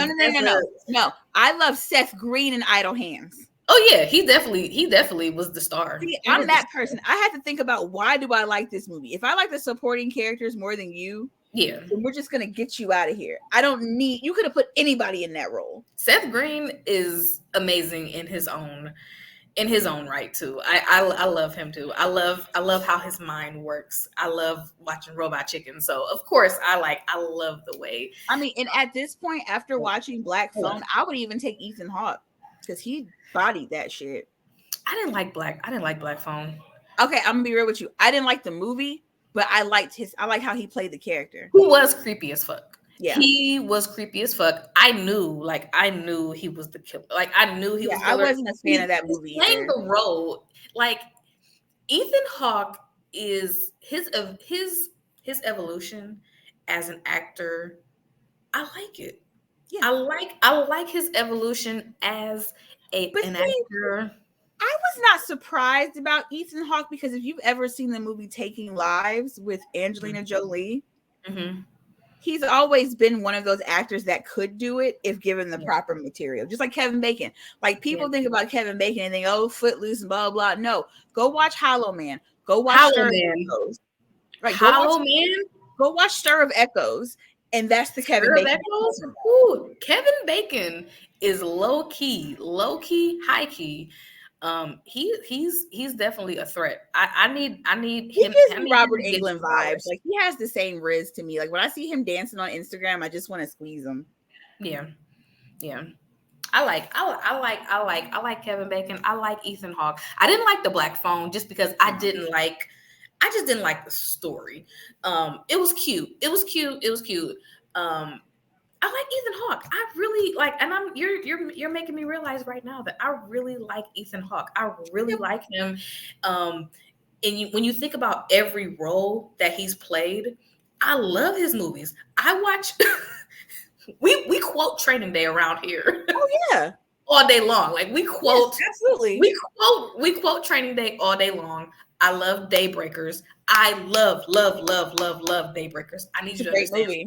I love Daybreakers. I love the thought process. It has a very high. I'm gonna throw another person at you that I think now that he's older that he'd be perfect for this role, and I feel like this is probably the one where you're gonna be like, I don't know about that, Niecy. But Elijah Wood. I don't know about that, Niecy. Exactly. But if you've ever watched Maniac. Elijah Wood, remind me again, because I kind of get them two mixed up. Elijah Wood was in The Faculty, right? Yes. That's what. Okay. I like him. Okay, so there's this movie called Maniac that was done by Joe Spinell, which is like a cult classic horror movie. It's a slasher movie, right? Mm-hmm. Elijah Wood did a remake of it probably about 2013, I want to say. Okay. And he's the serial killer. I was skeptical. I was like, he's gonna do Maniac until I watched it. And then he did that other horror movie about what is it? It's something dad. Like he goes to this cabin and meets his dad for the first time. Come to Daddy. That's another one. Like Elijah Wood, because he has a horror studio. Okay, I didn't know that. Yes, Elijah Wood is one of those horror actors that I need more horror from. Okay. Like you want him to tap more into that horror. He's really okay. Watch Maniac. Okay. And then we'll revisit this conversation. Because I promise you, he's really good at tapping into that. Because my thing is, if we're gonna redo Freddy Krueger, I need it to come from a more updated point of view, right? So that means that I need an awkward, socially ostracized, neurodivergent, people just kind of didn't get him type of killer at this point. Yeah. Right, because the whole my parents abused me thing has been used forever. No, you kind of need to, because they tried to do that in 2010, right? They tried the remake, but Jackie Earle Haley just didn't quite have that awkwardness to make it believable. He was just creepy. Yeah. It didn't translate. I feel like he's not an actor where it translates well. See, and that's the thing. I think if he would have done A Nightmare on Elm Street before they did Watchmen, I think people would have liked the movie more. But I think all people could see is Rorschach or whatever, so they couldn't see him as Freddy because he was already an iconic character. He had already played this big character in Watchmen. I don't think people could disassociate. Yeah, it's hard. It's hard. I'm one of those people where it's really hard for me to dissociate character actors from certain characters that they have played. So yeah, I do like Elijah Wood. I like him. I Yeah. like him. Okay. So I it came don't know out. if he would be up to the up to the. Maniac came out in 2012. It's on Tubi. Oh, okay. I feel like that might need to be an episode that we do. I want you to watch it and then tell me if you want to talk about it, because I really feel like this is a movie that doesn't get enough love, and it's an Elijah Wood movie that doesn't get enough love because he was Frodo Baggins, because he was in the Good Son. I know him in the goddamn, what is it, Lord of the Rings? Yes, him in the Lord of the Rings. I mean, I know he's a phenomenal actor. But I love when really, really good actors kind of they challenge themselves and step outside their box. So I definitely have pulled up Maniac. It is on Tubi, like you said. I'm gonna be adding it to my list. and I promise you that when I see him in April at the expo, I'm gonna watch it. Yeah. I will report back with how cool he is in person, because that's the one person I've got to go stand in line for. He's not a bad looking man. He's not awkward. He's not a bad looking man. He's cutely awkward. He's awkward but cute. Like like when I watched The Faculty, I would have been checking for Josh Hartnett. I would have been man. Listen, I would have been checking for him. Okay, but I'm also the girl that would have like literally gave Steve Urkel some play. So you can't take my word for it, because I'm into it. Like, listen, I'm right there with you. Like, Steve could have got it. The little saddle shoes and them little cuff pants did it for me every time. He's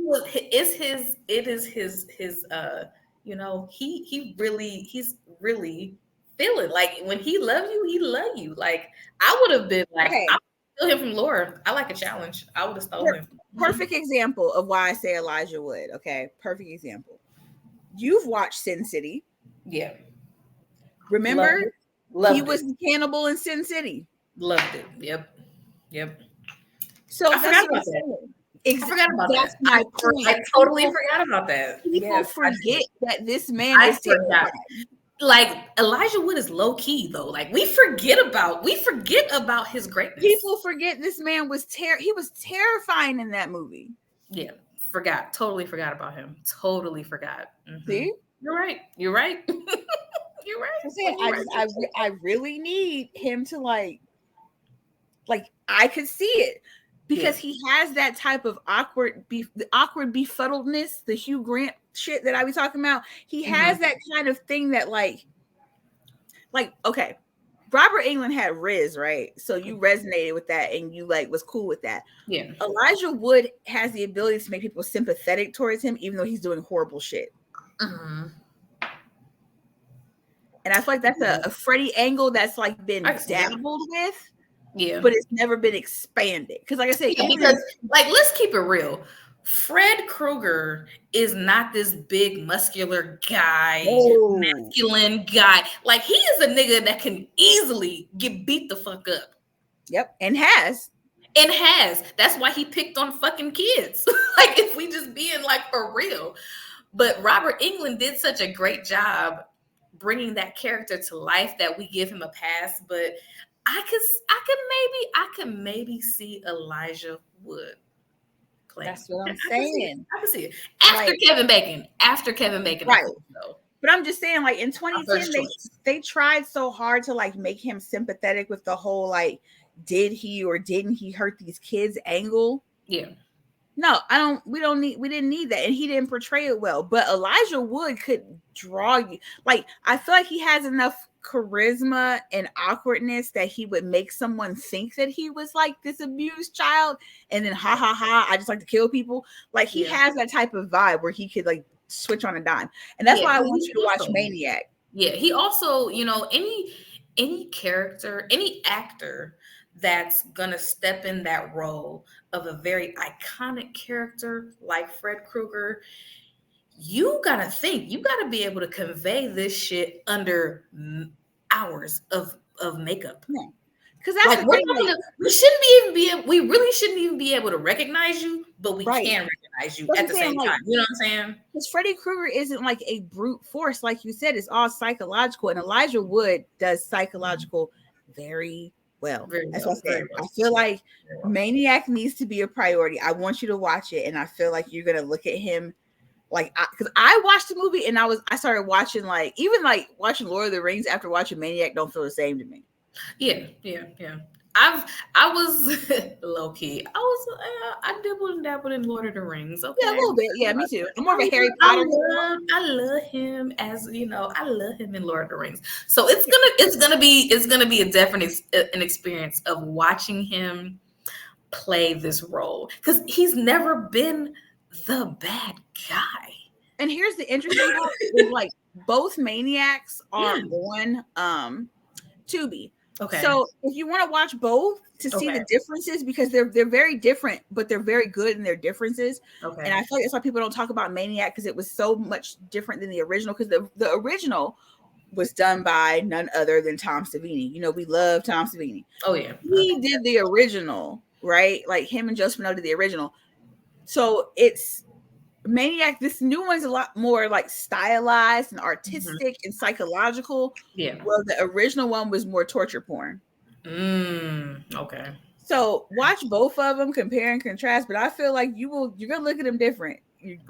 You're gonna look at him like, And he's older too. He's gonna be older in that movie too. yeah, Because he got that baby face. You know, he got that baby face. He's like 40 something now, and he's still he still looks good. Like I'm glad that he's moisturizing. That shows that he is moisturizing his skin, because you know white people age like a banana.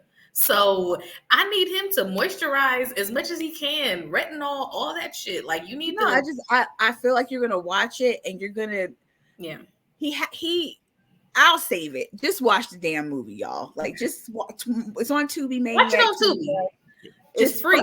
Watch the first one. Watch the remake, and then come back, because we're talking about it. I've decided I can't. Like, it's so good to me. Okay. I love a good artsy fartsy horror movie that isn't It Follows. Whew. Yeah. You know how much I hate that fucking movie. And they're talking about making a sequel to that too. They are. They definitely are. And The Strangers. That Strangers movie. I didn't. Okay, that's a prequel, and that I'm here for. I gotta watch. I'm not very familiar with that series. So okay, I'm slacking. I'm slacking. The first one is like horror. The first one is like home invasion, like Chef's Kiss. Yeah. It's a home invasion movie. Okay. That's where they lost me. That's where they lost me at, because home invasion movies. Those are my favorite movies because they're so realistic. They are realistic, but they don't hit me. They don't hit me in my fear. That's why the first Strangers is so good, because it will. Okay. It's on my list. It's on my guaranteed. Rest assured, it's on my list, because people have told me that movie's terrifying. So as a woman who likes to argue with her man, it's terrifying. But part 2, not that good. Okay. It's not. Strangers Come at Night, not good. So that's why I'm excited about a prequel, because even with part 2, you still didn't really get anything. Yeah. Like, I'm usually a fan of like not knowing a backstory, but when it comes to The Strangers, like, I really want to know like where this came from. I am a stickler. I will tell you right now, I am a stickler. I need to know the why. I'm learning now, just in the past few years, I'm learning to be okay with not knowing why. Like, sometimes fucked up shit happens. Sometimes fucked up shit just happen to people. That is why the strangers is going to fuck you up, because you there don't know is no why. Yeah, it's just because you were home. Like, that's it. Like, you know, so I'm learning to suspend my disbelief in a way where it's like, okay, we're only knowing as much as the characters, the victims themselves are knowing. You know, I'm learning to be okay with that, and kind of making myself get scared. You know, I'm learning. I I'm mean, trying. But I need to know the why. Think about this from like the lens of the Black perspective, right? Like as a Black person, think about it like this. You gonna play the game?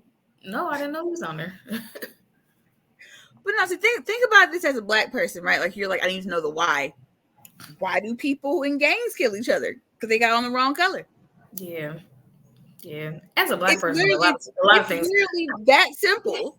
And the funny thing is, a lot of things scare me. Just in general. I know. In general, a lot of things scare me. Nigga, I am still scared of the dark.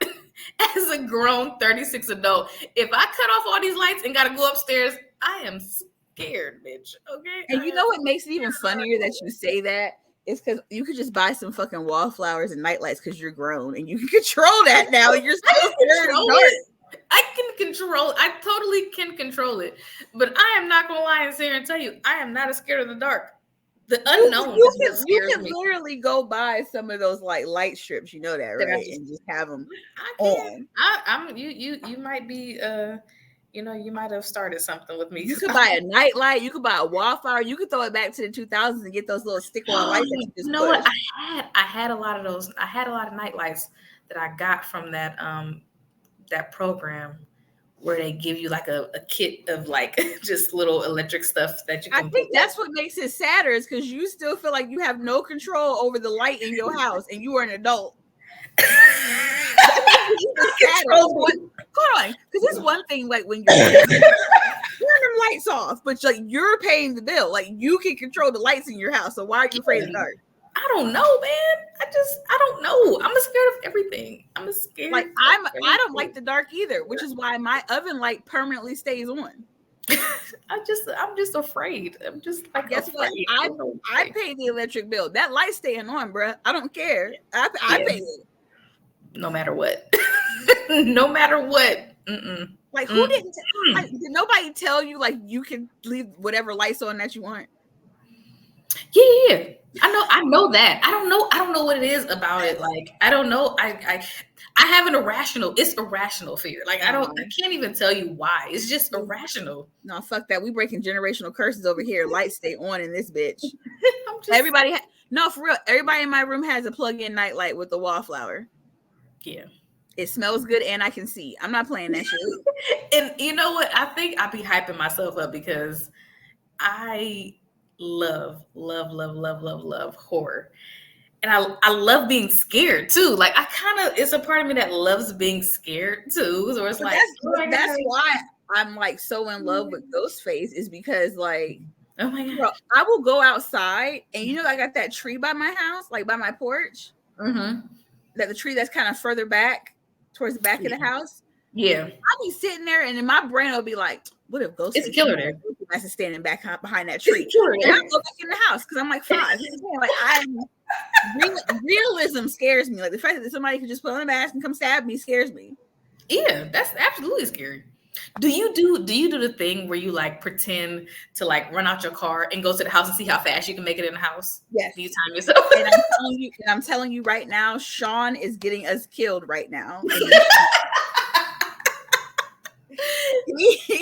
Because he doesn't want you to carry him anymore, but he doesn't walk very fast. And he gonna get you. He gonna get you murdered. Like him trying to climb up the stairs is like a thing. He's like he want to do it. He want to do it right now. Like I want to do it. He won't let you like carry him.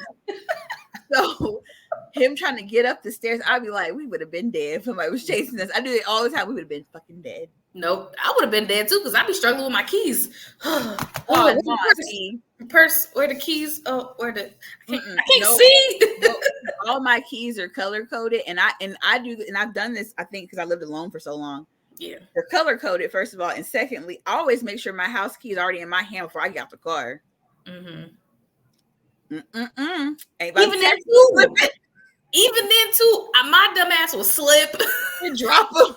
I'll slip and drop them, or I'll miss. Like it'd be something like I don't know. It's always something with me. It's always something with me. I'm like, yeah, I'm a critical thinker anyway. If someone was chasing me, I'm not going home. Yeah. Because even if I get away, you know where I live, and I'm just not okay with that. Yeah, because you can circle the block. Yeah. As you should. This is where like 24-hour Walmarts would have been real good still. Because like that was always my plan. If I was getting chased, y'all, I had always planned to go to a 24-hour Walmart. There you go. Because you have to come in there and get me. There you go. And they got hella cameras at a motherfucking Walmart. Okay, your last moments on this earth will be documented. Okay, you're gonna catch me at the self-checkout, bitch, because you're not about to. I'm not going home. Oh, wave to my dumb ass. Gonna wave to the camera like, hey. And on top of that, Walmart got guns, bats, knives, forks, hammers, fishing line. Like I could arm up. Like I thought this through, as you can tell. I need help. I got a lot of problems, but yes. That has always been my escape plan, just to go to a Walmart, because every city has a Walmart. Absolutely. Yep. And liquor. And liquor. I mean, that's always a good balance. I got something to eat. I got something to eat, something to drink, something to kill you with, somewhere to hide. Go to the hunting. Just go to the hunting department. Like anything could be used as a weapon there. Shit. Right. They got an automotive center in case my car breaks down mysteriously. There you go. I thought you get a tire. You get some set of tires. Like, hey man, Walmart is the place to go. And if for some reason I'm on my period, they've got feminine hygiene products. They got clothes. If I shit myself, like these are things that I have thought out. Yep. And they have gates, so I can get you. If I can get you out the store, I just pull the gates down. So I'm saying I've really thought this out. That's why if anything ever happens, like I will be fine, but my kids are going to slow me down. Yeah. Oh yeah, absolutely. Because they don't know how to like walk. They gotta look and ask questions. Like my kids, right? Suburban shit. Like they don't know to just run when somebody else is running. Like if my kids were like, they were testing my kids and be like, oh, all these black people running. They'd be like, what's going on? Like my kids be like, huh? Yeah, like you have to answer their questions before they move. Huh? What's going on? Just run. We gotta do it. We gotta do. You know how you gotta do like in school they do fire drills. We gotta do. Drill in case a killer is coming to get us. I saw something fabulous on Facebook, but I don't know if I want to do it because I'm scared. And then I was like, if I take her with me, she's gonna be scared too. But they're having this like haunted, like immersive experience where you get to like shoot at zombies and shit. No, I'm good, babes. Nope. So I guess pretending. I just like that sounds like a horror movie waiting to happen. So we're not going camping at Crystal Lake either. Hell no. No. No, I mean, but that's the thing. Okay, so like the camping thing. No, hear me out though. Hear me out. So the camping thing, it's in Jersey. It's at Crystal Lake. So what they do is, it's 3 levels. So you can go down to like the bunny bitch level. That's not what it's called. That's what I'm calling it. Where like you get to just enjoy the festivities, but like nothing happens. You get to go to sleep and just like wake up refreshed. Then they have like the medium tier where like they'll do shit outside your tent. And then you have like the high, like I'm a boss tier where like they'll come grab you out the tent and like chase you and shit. Okay, listen. I would do that with you. Just because I feel like it's a rite of passage. It would be a rite of passage. I feel like we have to have our own, like, ever since I've seen The Blackening, I'm like, I want to do this now. Like now I need to know, could I really survive? Right. I need to know. Like, I would like to know. Like, I feel like I don't live my life always like scary as fuck. You know? I feel like me, you, we get the husbands together and see how much they would really die for us, and then we move accordingly. Yeah. I'm down with that. Because I feel like Courtney's always like, oh, I do this for you. He would be the first person to fall. Like, I would be protecting him. First of all, I'm a fall. I'm gonna just call it right now. Yes, you are. You will be the first one to fall. You are. And then Courtney's falling right after you because he falls all the time. I don't understand. I fell in some Crocs. I fell in these Adidas's. I fell in these New Balances. At this point, bitch, I don't know what to wear. Some Timberlands? Did you have them in sport mode? Actually, I think I did. But that didn't save me though. That didn't I save me. I promise didn't have no you, traction. no. They were smooth. You They don't, was you smooth on the don't bottom. know. If you're falling in New Balances, you will die in Timberlands because that's a steep ass fall because the boots don't move, but you do. Man, listen, I've already like come to They terms with this me. What they don't It's tell me. you about Timberlands is like if you fall in Timberlands, you're gonna fall out the shoe. Because the shoes is they The indestructible. shoe's not moving, son. Like you're falling out the boot. So I can't help you. Gosh. Yeah, that's true. Listen, as we get older, I know we got some time to worry about this. I'm gonna be on the fall risk. Okay. I told Nate, you're gonna have to put me on the fall risk. Because Wait a minute. I'm one fall away from like really. I feel like I'm always one fall away from losing it all, especially at this goddamn house because I need handrails. Like I need handrails. I need carpet on the stairs. Like I've fallen so many times that I'm just like, you know what? Let me try to like, girl. I don't even want to talk about it no more. I'm trying so hard. I be falling a lot. Like I just fell on Sunday taking Carmen to her hair appointment. I'm And trying I was so just hard to be like understanding because I know that you are a fall risk, but the way Man, you're saying it is fucking me up right now. man, listen, I fell. Carmen was looking at me like, bitch, what are you doing? Like she really was like, and then somebody yelled, "Are you okay?" I'm just like, I'm I dead. don't know.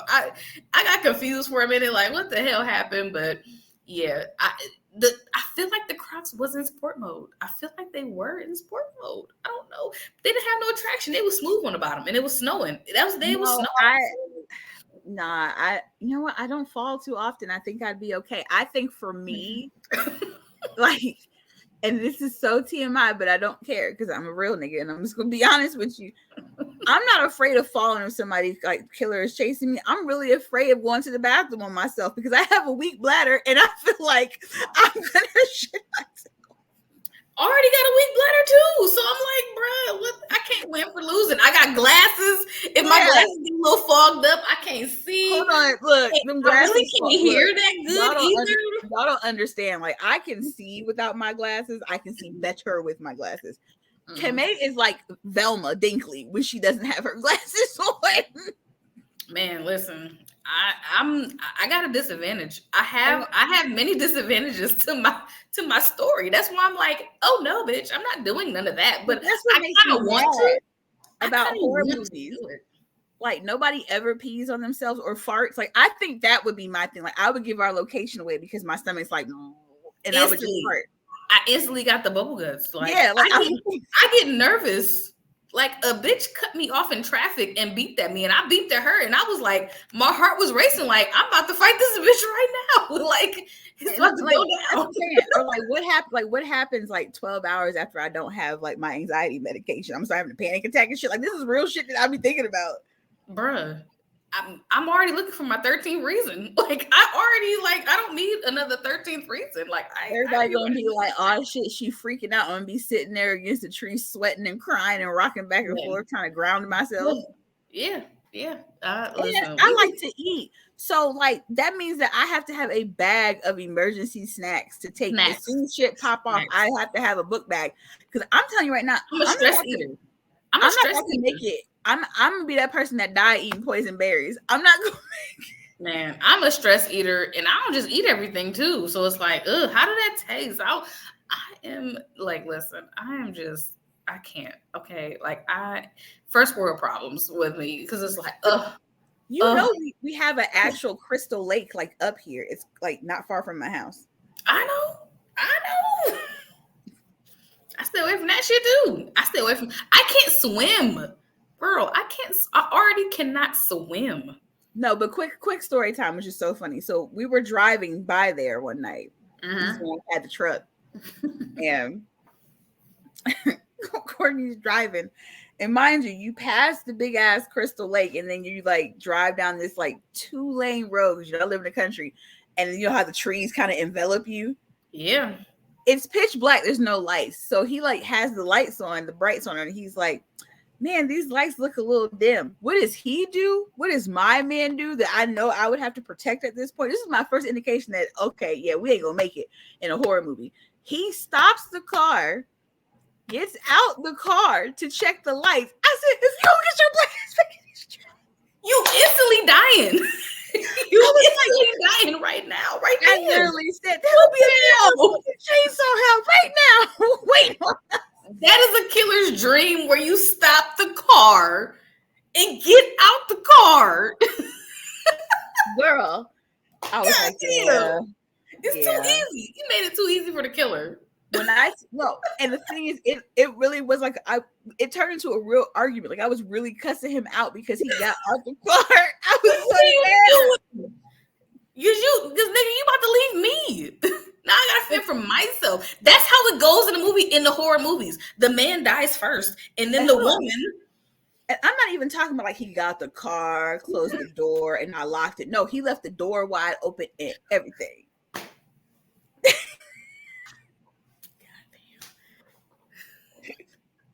That's your king right there, May. That's your king. That's what he did.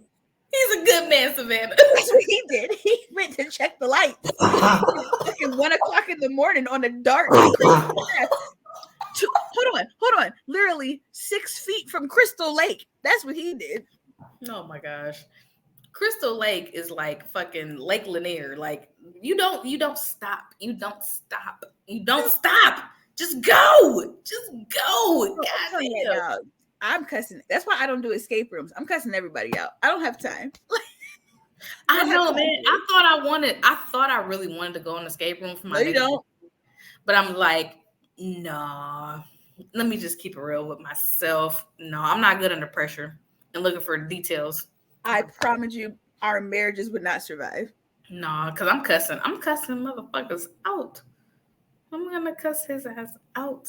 Yep. Instantly. Yep. Not doing it. What do you mean you don't know the color? We argue about shit like that right now to this day. Yeah, I'm saying. But no, I think we're gonna have our horror movie experience one day. But I do, like, me and you can do it because I just feel like I'm not gonna make it. I'm gonna be like, oh yeah, we get back to the house. Honestly, here's the thing though. I honestly feel like we've watched enough scary movies to know what not to do. But it's like when you're in a fight or flight, are you gonna do it? Yeah, but that's the thing. I feel like nobody ever takes account, like when you put on weight. Like I don't even think I could run. I can't. My shins would be shot. I can't. I ain't gonna lie to you. I got asthma. A bitch be struggling to breathe. I be using that asthma. Every time I see that lightweight asthma. No, that reel of like me and my friend if we got captured by Jigsaw and it's just laughing. Yeah, I always think about us because we would just be sitting there talking shit. I'm not gonna make a joke. I've been trained. I've been trained literally in my life to make a joke at the most worst time. Like I'm gonna make the best of it. Like you about to kill us anyway. We're about to roast you till you kill us. Like I don't know what else to do. And then I'm gonna pull the pen out my back pocket. Like here you go, bitch. Like hey, like okay, cool. Like listen. No, I really feel like that. I thought we would just be talking like I'd be roasting like Jigsaw, and then we would definitely die because I'd be talking shit. And I'm like, what the fuck is this? Fuck, what are you, Carmen Sandiego, bitch? I'm not trying to find you. I'm not doing this. It's almost like like you gotta laugh to keep from crying. Like, bitch, I'm not crying in front of you. Like, so I'm gonna just laugh. Like, if I'm gonna go out laughing. I would just like to do that. So I would be talking so much shit. I'd be like, yeah, I'm like, yep. Oh, you took me away from my kids and my husband. Ooh, scary. like this, the most sleep I've gotten in years, bitch. Like I could just see us just being assholes. And I needed a break. How did you know I needed a break, bitch? Like what? Like for real. So I say that all the time. I be saying that all the time. I hope somebody kidnap me so I can get some sleep. Like that's my go-to. Yeah, I love me some sleep. Sleep is good. Sleep is really, it's the goat. I often imagine how good a sleep it is when you get knocked out. I know, right? I ain't had surgery in a while, so I'm like, damn, I had some good sleep when I got my wisdom teeth out. Yeah, like I don't have to like wind myself down to sleep. It's just instant out. I wonder what that's like. Mm-hmm. Yeah, That's a good gun to the back of the head out. Just great. Eternal sleep. That's all. That sounds great too. Like I don't care. Sleep is a beautiful thing. Yep. But So what are our final thoughts? What are our final takeaways from Nightmare on Elm Street that was released in 1984? Do you have any more trivia for us? You want to do some numbers? What's some? You know, you're the numbers person. I just be having the facts, but I personally feel like it's a great movie. But like I said, I feel like we have focused on the wrong characters. Mm-hmm. Like we always look at Nancy as the person that made the movie, like I said, but for me it was Tina and the parents. Like those are the they forced I feel like they forced Nancy on us. Yeah, I never count Freddy Krueger as a character in the first one because he's not a character in the second one. He was a like, you know, side character. He was just talked about. He was just like they built. I look at Freddy Krueger as more of like ambiance. Whereas in part two, he's more of a character there. Fred Krueger in Nightmare on Elm Street is more like the boogeyman. Yeah, he's there, but he's not. We're gonna talk about him, but we haven't really seen him because, like you said, he wasn't even on screen for most of the movie. Okay, he's more ambiance. He's like Voldemort, right? Like Voldemort wasn't really a thing until you saw Voldemort, like for real. So I just feel like in part two is when he became a character. Part one, he's an entity. That's the word. Yep, he is. He was a really good entity. He was a very good entity. Okay, so I do got some numbers for y'all. So it was released November 9th in 1984 in the United States, limited, and then November 16th, 1984, it had a, you know, bigger release. So we talk a lot about horror movies that aren't traditionally released like around Halloween. So this was a little bit after Halloween. The budget, I love talking about the budget in the box office. The budget for this movie was only $1.1 million back then. And it grossed $57 million at the box office. So that West didn't even really get to see because he sold the rights off to fucking Bill Shays shiesty ass. Yep. New Line Cinemas was damn near in bankruptcy. Yep. And he sold they were damn near in bankruptcy, and Nightmare on Elm Street brought them back. It's the house that Freddy built, and it no longer exists anymore. It definitely is the house that Freddy built, literally, because all of our favorite movies from that time, we saw New Line Cinema. That New Line Cinema intro, we knew that movie's about to be fired. It's so funny to think that if there was no Nightmare on Elm Street, there would have been no House Party and no Friday. Yep. Because I mean, when you see that New Line Cinema, what movies do you naturally think of? I think of House Party. I think of Friday. I think of Nightmare on Elm Street. Like I think of these very iconic movies that really are that laid the foundation. And I'm actually very upset. I feel like I'm very upset that I wasn't alive and well to go see this movie in the movie theater when it first came out. I told you, I love going to the movie theater. I love going to and that's what I always find interesting is that like we love to see this movie in the movie theater. I would have loved to see it live in the movie theater and get the thrills and get the whole chills in the movie theater. I will never understand why they haven't done a re-release in theaters like they do for like Halloween and Texas Chainsaw and shit. Like, why don't they do this shit annually? Yeah. I also always wanted to watch Jaws in a pool. Yes, because that shit, that was scary too. And we never even saw that nigga. Never even saw that nigga. But we knew danger was not too far away. in Jaws. Like that was fucking scary. Like that was scary. And maybe that's what we need to be doing. Maybe we need to be throwing like movie nights, but they're immersive. Like I've always wanted to be like, you know how they have like haunted houses, but like after October they don't really be doing shit with them. Yeah. Like what if you just like rented out haunted houses and show scary movies in them throughout the year? I would love that. I would love that. But you know, it's a money game. Are they gonna make enough money to cover? It's not even like really nowadays. If your budget for something, if your cost, the budget or like the income you got, if the income that you got covers the budget, you still need you like basically you broke even. That still is a loss. But just imagine watching like Return of the Living Dead or The Frighteners in a cemetery. I would go see that over and over and over and over again. Like I would go see it over. Like I would go see it over and over again. I totally think like watching haunted house movies in a fake haunted house would be fun. I don't know. It's just me though. I would love it. I would love it. My old ass would love it right now. If they were like, yeah, guys, guess what? We're going to do a showing of Nightmare on Elm Street, 1984 in the cemetery. I'm there, bitch. Yeah. Or imagine if like they showed House on Haunted Hill in like the Mansfield prison. I would go. Like that's a really good idea. I need to look into that. Like maybe that needs to be our business venture. Is like doing movie screenings in like really scary places. We could do it. We could rent out something and charge tickets for people. We could try.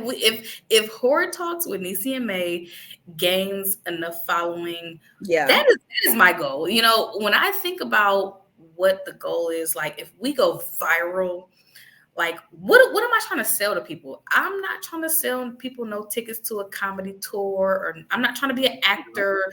I want to do panels. I want y'all to come watch this movie with me. Buy a ticket, watch this movie with me in a fucking cemetery, in a prison. Like come. Not even that, but like you could do that. But I would love to be like, come watch a movie with us and have commentary by the makeup artist, or you know what I mean? Like that's what my dream is. That's it. That is my dream too. That's absolutely my dream too. I would like let's just talk shit. Like let's all just get together and talk shit. Oh my god, you know what that makes us sound like though, and I hate every minute of it. What? Like Condola from Insecure. Yeah, we're gonna stop it right there. That raggedy bitch. We're gonna end it right there on that sad ass note. Ooh, we did. We almost had 2 hours. I knew we was gonna have close to 2 hours. Had a lot to get off our chest. This actually laid the groundwork for a lot of the following movies to come. So rest assured, every episode for this franchise is not going to be 2 hours. Okay. No, I don't even think that we need to be like, oh, scene by scene like we usually do. No, this is literally about to be like, these are our actual thoughts about this movie as adults. These are our thoughts. We're watching it. The first thing is we're watching it with a fresh, new pair of eyes. And, you know, you got to understand, we were kids. We were literal kids watching these terrifying movies. I know, right? Like our parents didn't give a fuck. They did not care. Not 2, 3, 4 fucks. What we watched. It wasn't bothering them. They did not care. Should we have been watching Nightmare on Elm Street at like 7, 8 years old? Absolutely not. But we did. Yes, and I was also jealous of the kids that had money because they got to have the Freddy pajamas, and I never got Freddy pajamas because I was poor. But then you think about the fact that they were selling kids pajamas to kids from a child molester. It's really fucked up when you think about it. I mean, hey, it definitely is. It definitely is a little weird when you put it like that. But you know, I'm so glad that we were able to discuss this movie with fresh pair of eyes, also as parents with teenagers, where it's like, hey, I don't fault the parents. No. for what they I did. only fought them for not believing her sooner. Like me and mine, Absolutely. if it was like somebody's trying to kill me, I'd be like, okay, well, I guess we about to go get some goddamn some Celsius. We're gonna get some Monsters. We're gonna get some Red Bulls. We're gonna figure this shit out. Man, listen, I'm believing my kids. This is how you know I watch a lot of horror movies. If my kid tell me their doll is talking, they they seeing somebody in their dreams. Girl, I am believing my child no matter what. And let me tell you, Sean is already with the shits because I bought Sean a glowworm when he was born. He's had this glowworm since he was literally born. Yeah. And you have to press it or cry for it to turn on. Oh, okay. Maybe a few weeks ago, he was playing with it in the living room. And it was across the room. He wasn't making no noise. I wasn't making no noise. And that shit started going off. He looked at it. I looked at it. He looked at me. And I picked it up and I turned the switch off and I put it in another room. And he was like, yay. And I was like, yeah, we not doing that. Yeah, we're not playing that game. Because you know how he makes the little face? He was. No, we're not playing that game. I watch a lot. I've watched hours and hours and hours and hours and hours of horror movies from every aspect: scientific, haunted house, entity. Like we've seen a lot of this. All that shit. I'm not playing that shit. When kids, especially kids, when kids tell you something, kids don't know how to really lie. When they're like, the kids don't start lying till they about 8 or 9. But before that, kids don't know how to really lie. I promise you, like, hey, my doll said this. All right,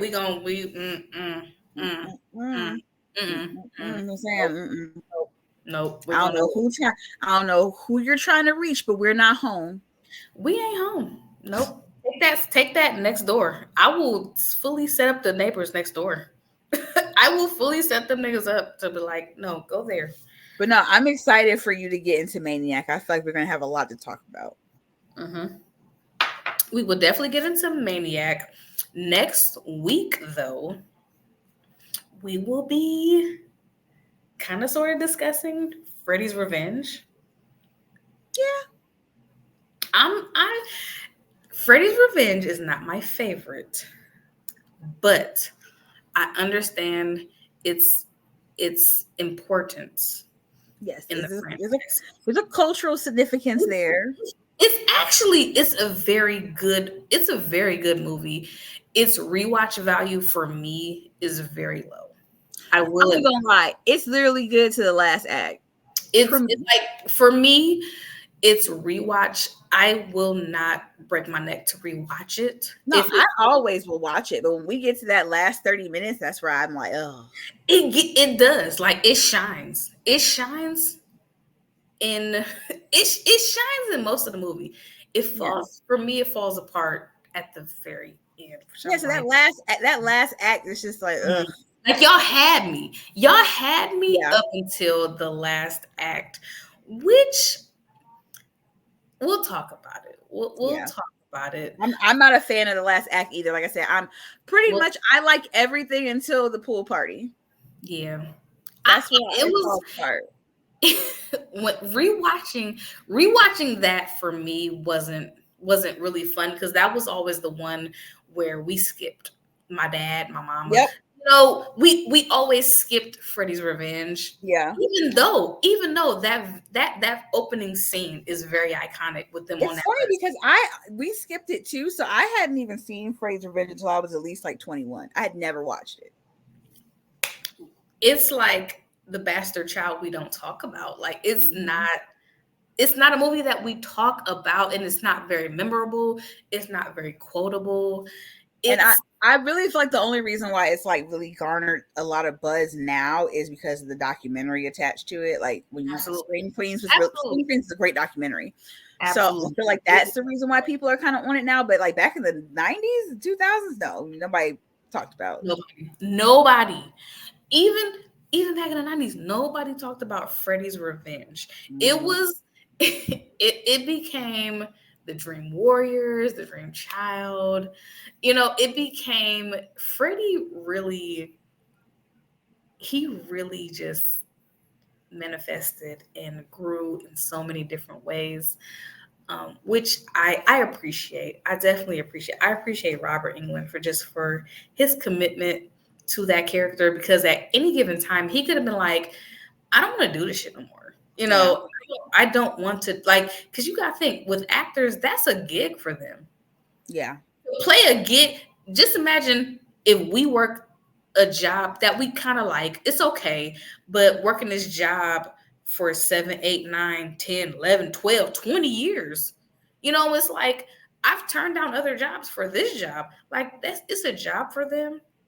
So for him to give us just that consistency with And Fred, he still loves it. and he still loves, like, he appreciates what the character did for his career. And I love that we can separate the character from the actor with him. Oh yeah, definitely. You know, we can separate that with him, which for me, I suspend my disbelief a lot when I'm watching anything generally.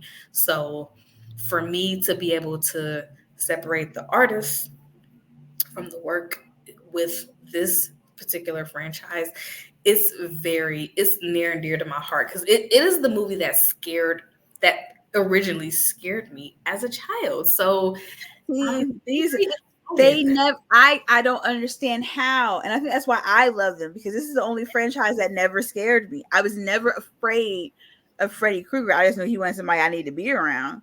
But he never scared me. I had the opposite reaction. Like now, like Jason Voorhees was my scared one. Like that's the one that scared me. Yeah. See, I was scared of Freddy because I could not, like, I know the struggle of trying to stay awake. I am ready to go to bed when I wake up in the morning. So I'm ready to go to bed. Like, I'm always ready for my nap for a bedtime. And like, everything in me can literally picture you like watching A Nightmare on Elm Street and then like staying awake because you're afraid to go to bed for 1 hour, for about an hour. I love me some sleep. I love me some sleep. So that's why Freddy Krueger has always been very, very, very scary to me, because I know that I can't fight it. I can't fight it. So yeah, that's why I hold this franchise near and dear to my heart. But we will definitely put a pin in it there on A Nightmare on Elm Street. That was released in 1984, before both of us was born. So let's just a whole 4 years for I even hit the planet, y'all. Listen, we wasn't even thought about at that time, but man, it did such a great. It's still damn near 40 years later. It holds a special part in our hearts.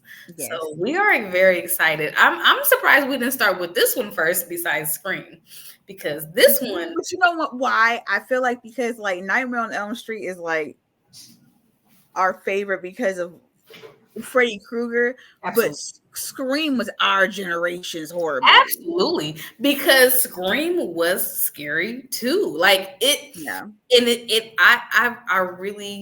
I really put that on Wes Craven, because he knows how to re-scare us. Yeah, I'm always gonna. He knows. That's probably one of the directors that I'm like, man, I wish you was still here. I'm gonna feel that way about John Carpenter too, though. Absolutely, they like the big three. Yeah, Wes Craven, John Carpenter, and who would you put in that third position of like directors, horror movie directors that you hold to a higher standard? Like it's going to be good. Oh, James Wan. James Wan. Yes, James Wan. James Wan has he has completely earned that title for me. Yeah. I just feel like, I think he's run out of steam, especially with Blumhouse. Blumhouse is running out of. Yeah, Blumhouse is definitely running on. They're running on steam right now. And I used to could be like, okay, if Blumhouse is behind it, it's going to be good. Yeah. And now that's breaking down for That's me. that's A24 now. Yeah, A24 they've took the baton, and the baton is in their hands because I really, really did like the story behind Talk to Me. Mhm. I did not like. I wasn't impressed. I won't say I didn't like it because I went to go see it in a movie theater. I sat in a movie theater and saw it. I really enjoyed it. It wasn't terrifying. There were some disturbing images, but I I I wouldn't put Talk to Me in my top. But no, I've always been like very solid about my Mount Rushmore, and it's gonna be Wes Craven, John Carpenter, George Romero, Mhm. and I have to put James Wan in because it's been like over a decade. Like New School is over now. Like he is the school at this point. Yeah. Because you can not like all of the sequels, but you can't say that you hate Saw. You can't say that you hate Insidious. You can't say that you hate The Conjuring. You can't say that you hate Dead Silence. Like you can't say that you hate, what was the other one? Malignant. People weren't fucking with it. It was a good movie to me. Yeah. I didn't see it. I didn't see Malignant till last year. Yeah. I didn't see Malignant till last year, and I was like, yeah, this is actually good. Like, I can appreciate a horror movie that doesn't terrify me, but it sticks with me. Yeah, I feel like the only franchise that James Wan has like been missed, like that for some reason it's just not connecting, is The Nun. The Nun. I just think that it's so boring. They have a good story. No, I just don't think that I don't think every demon from the Conjuring universe needed a spinoff. Like Annabelle would have been the only one because that one made sense. Like there's a real story behind that. Yeah. The first Annabelle was pretty terrifying. Yes, I'm saying like there's a real story behind Annabelle, like in real life. After that first one, they could have kept it. It was a cash grab. Like, if you're, I can appreciate the Conjuring universe for what it gave to us, and for what it was. A lot of it was a cash grab because that movie made. I still wait for. That's what I'm saying. But that's what I'm saying though. Can we get a Crooked Man movie? You cannot like the Conjuring universe, but the fact that these are the people who spun Amityville, right? And you're following the people who quote unquote did all these exorcisms, whether you believe it or not, was a genius idea. And the fact that Annabelle is a real doll in a real case in a real museum, that made sense. Nothing else needed to come from that. I think that's the problem. But Annabelle didn't need two more movies. No, I feel like James Wan has earned his just desserts. And honorable mention, I will put Guillermo del Toro. I just feel like he's missed the mark on a lot lately. Him too. I'm waiting for him to spark. Yeah, I'm ready for him to come back with something. I want him to scare me again. I'm looking forward to him scaring me again. Because honestly, Hostel was scary. The first one. But that was Eli Roth. That was Eli Roth. Yep. Eli Roth. I like him. I like Eli Roth too. Which is funny because I just made this man watch like Hostel for the first time in his life. Hostel, the first Hostel was pretty scary to me. No, it was pretty scary to me. 2 was scary as well. Yes. Part 3 is the worst one, but you know, Part 3 they could have left it. They could have left it on the flow. But yes, I'm excited. We're gonna have to pick a day next week where we both don't have to work. Yep. It probably won't be Thursday. I think I have to work the nights. But we'll talk about that later. Yeah. Thank you so much. We have held y'all hostage for 2 hours. And I'm over here yawning. I'm like, dang, we've been going. I'm getting old. It's 11:22 right now. I'm still I'm so happy to even be talking about this with See, look at your old ass over there yawning. I'm still so happy to be talking about this with my best friend. I know it was a year in February. We totally missed the anniversary and everything. I mean, in January, like we literally just been grinding. All right, they get it. If I wouldn't want a fan base to follow us that don't understand that we are human as well. Yeah. And we're gonna do this when we have time. We love to talk about horror movies. Yes, this is literally a hobby. Like at this point, like we're not doing this for any reason but because it's fun. Because we're not trying to sell you nothing. We're not trying to sell you nothing. No. We ain't got no links in the bio. We're just trying to find our people. Like we're literally like we've both said, we would love. The end goal here for me would be to have like some type of movie night where if we are selling y'all something, we're selling y'all like tickets to like, let's go see this movie together and talk about it together. Like let's talk because I love to make food. That's all I'm ever selling you is some Rice Krispie treats. I'm telling you right now. Rice Krispie treats. We are definitely we're doing this for the passion of just talking about things that really. And not only that, but I feel like there's really not a community of, and I'm just going to be very honest and frank when I say this, because you know how I am. Mm-hmm. Like I need a community of like hot girls that like horror. That's where I'm at. Like, do you like twerking? Do you like horror movies? Because I mean, Meg got the anime girls on lock. I just want the horror girls. We are just horror girls living in a horror world that's trying to just talk about that kind of shit. Yeah, which join us.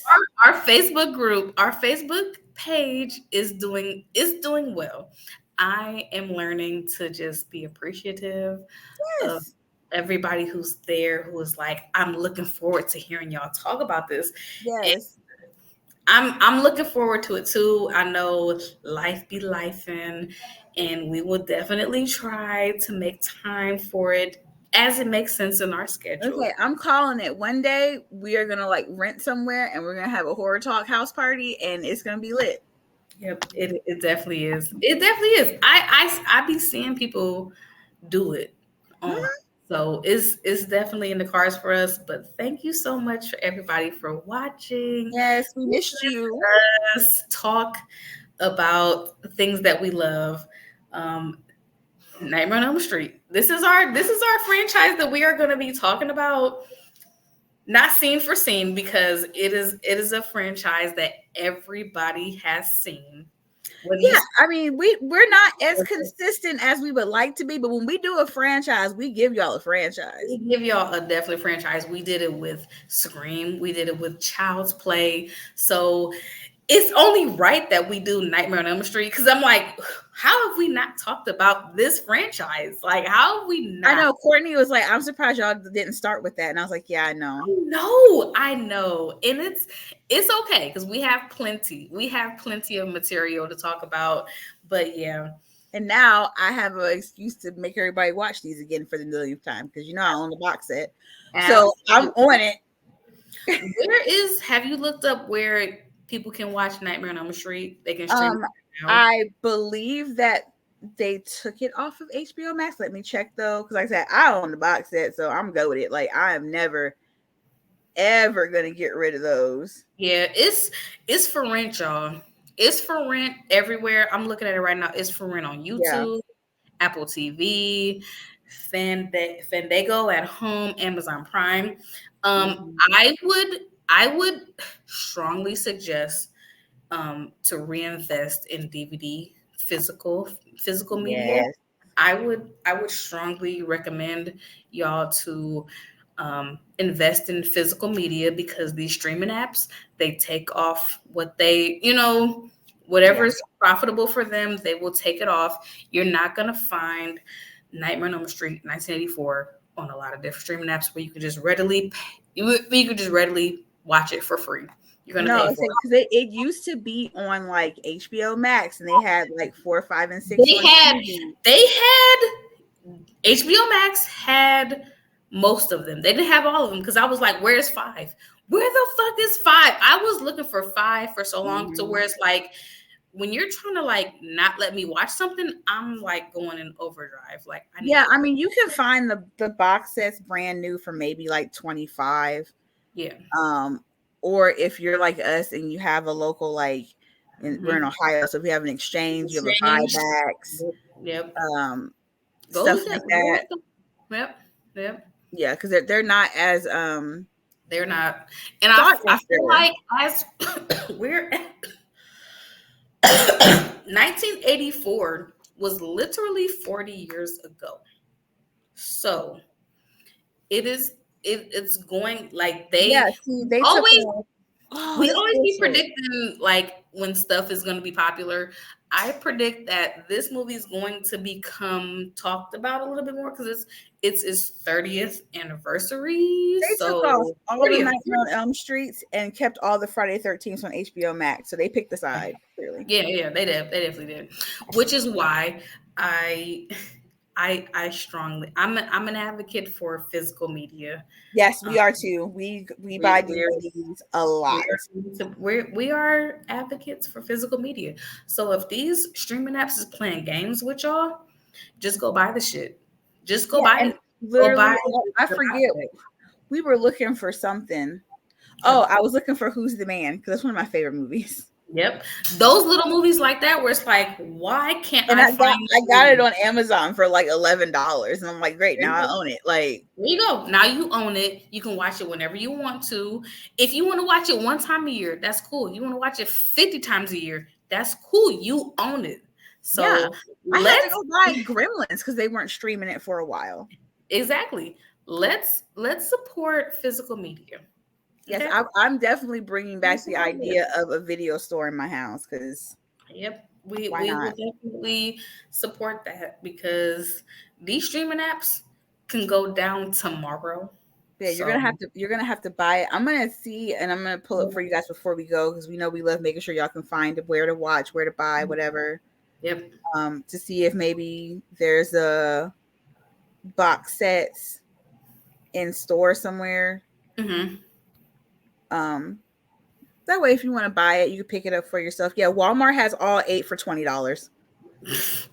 I mean, that's a steal. You know, Amazon has the Blu-ray. Steal right there. That's a steal. Amazon has the Blu-ray 1 through 7 for $30. Okay. You know, and there's different types of box sets. If you can find, I would say if you want the Blu-ray, you're only going to get 1 through 7. You're not going to get Freddy versus Jason. If you actually want Freddy versus Jason, I say just go ahead and get the regular DVD set from Walmart because that's going to include it. Yeah. And just make sure you're checking your sources so you're not getting ripped off. But I would say take your ass to Walmart, because I got the 8 movie set. Walmart. Here we go. Walmart be having, look, that's how I found your Scream set. You'll never gotta worry about it again. Walmart, I'm telling you, y'all gotta start going to Walmart and Target as well. Start checking your Targets. Yep. Sometimes Big Lots. Yep. If you have a Big Lots, it's really good. Yep. Yeah, like your little stores like that. You need to start checking those bins because you will find some horror. Because they're giving them away now. They are giving them away. They don't want them. They really want to be done with them because they don't see any value in them. But we're bringing physical media back. Yes, and on that note, we appreciate you guys for sticking around 5, 10, 15, or 2 hours and 22 minutes. Yep. Rewatch it again. It'll be uploaded on YouTube. Yes, I will be working on that. So grab you a snack, grab you a drink, sit down, and just listen to us talk. Hey, I'm telling y'all right now, if y'all made it to the end of this video, and yes, I'm looking at you, y'all motherfuckers sat through 52 parts of Risa Tisa. Y'all can give us 2 damn hours. And I'm done. And that is Z formation. And that's on that. Okay. So we will see y'all in about a week's time. We'll work on our schedules. We will see y'all in about a week's time. We'll talk about Freddy's Revenge. Which, does Freddy ever make an appearance in that movie? Yes. Okay, because I like I said, it's not high on my watch list, on my See, rewatch you list. gotta watch it. This It's is not very high on you gotta my watch it. replay value. It has a low replay value for me, but I will be watching it because it's like I said, it's not. I'm not very familiar with it, so I'm gonna try to see if I can find it. I'm gonna try to see if I can find it on streaming. If not, I'm gonna just buy the box set because I ain't got time. I don't got I time. promise you, if there's one that you're probably gonna find, and let me look it up. Listen, I'm on Walmart right now, and I'm Okay, looking at the box set right now. It's You $20. can literally rent it for $3 on Amazon Prime. Yeah, but I could just own the whole thing, the 8 films. You could literally go to the exchange and probably pay like $8. I'm gonna just go to the exchange. That's probably gonna be my best You will bet. definitely find it there. I'm gonna just do that route because I can't even. I Yeah, literally can't totally go even. there. I They won't have give them. so I many won't give properties. Amazon my $4 when I can just go to exchange and give them $8, and I own it. So Girl, that's they have so many that's copies of that movie. yep. It doesn't even matter which one you go to. Like they just always have them. They have them. The exchange will always have them. So yeah, y'all. Good night, y'all. We have Good been with y'all night. for almost 2.5 hours. Thanks for just sticking around for this moment, this time. Um, check in. Check in on the Facebook page. We will update y'all for the next stream, next episode. And y'all have a good night. Peace.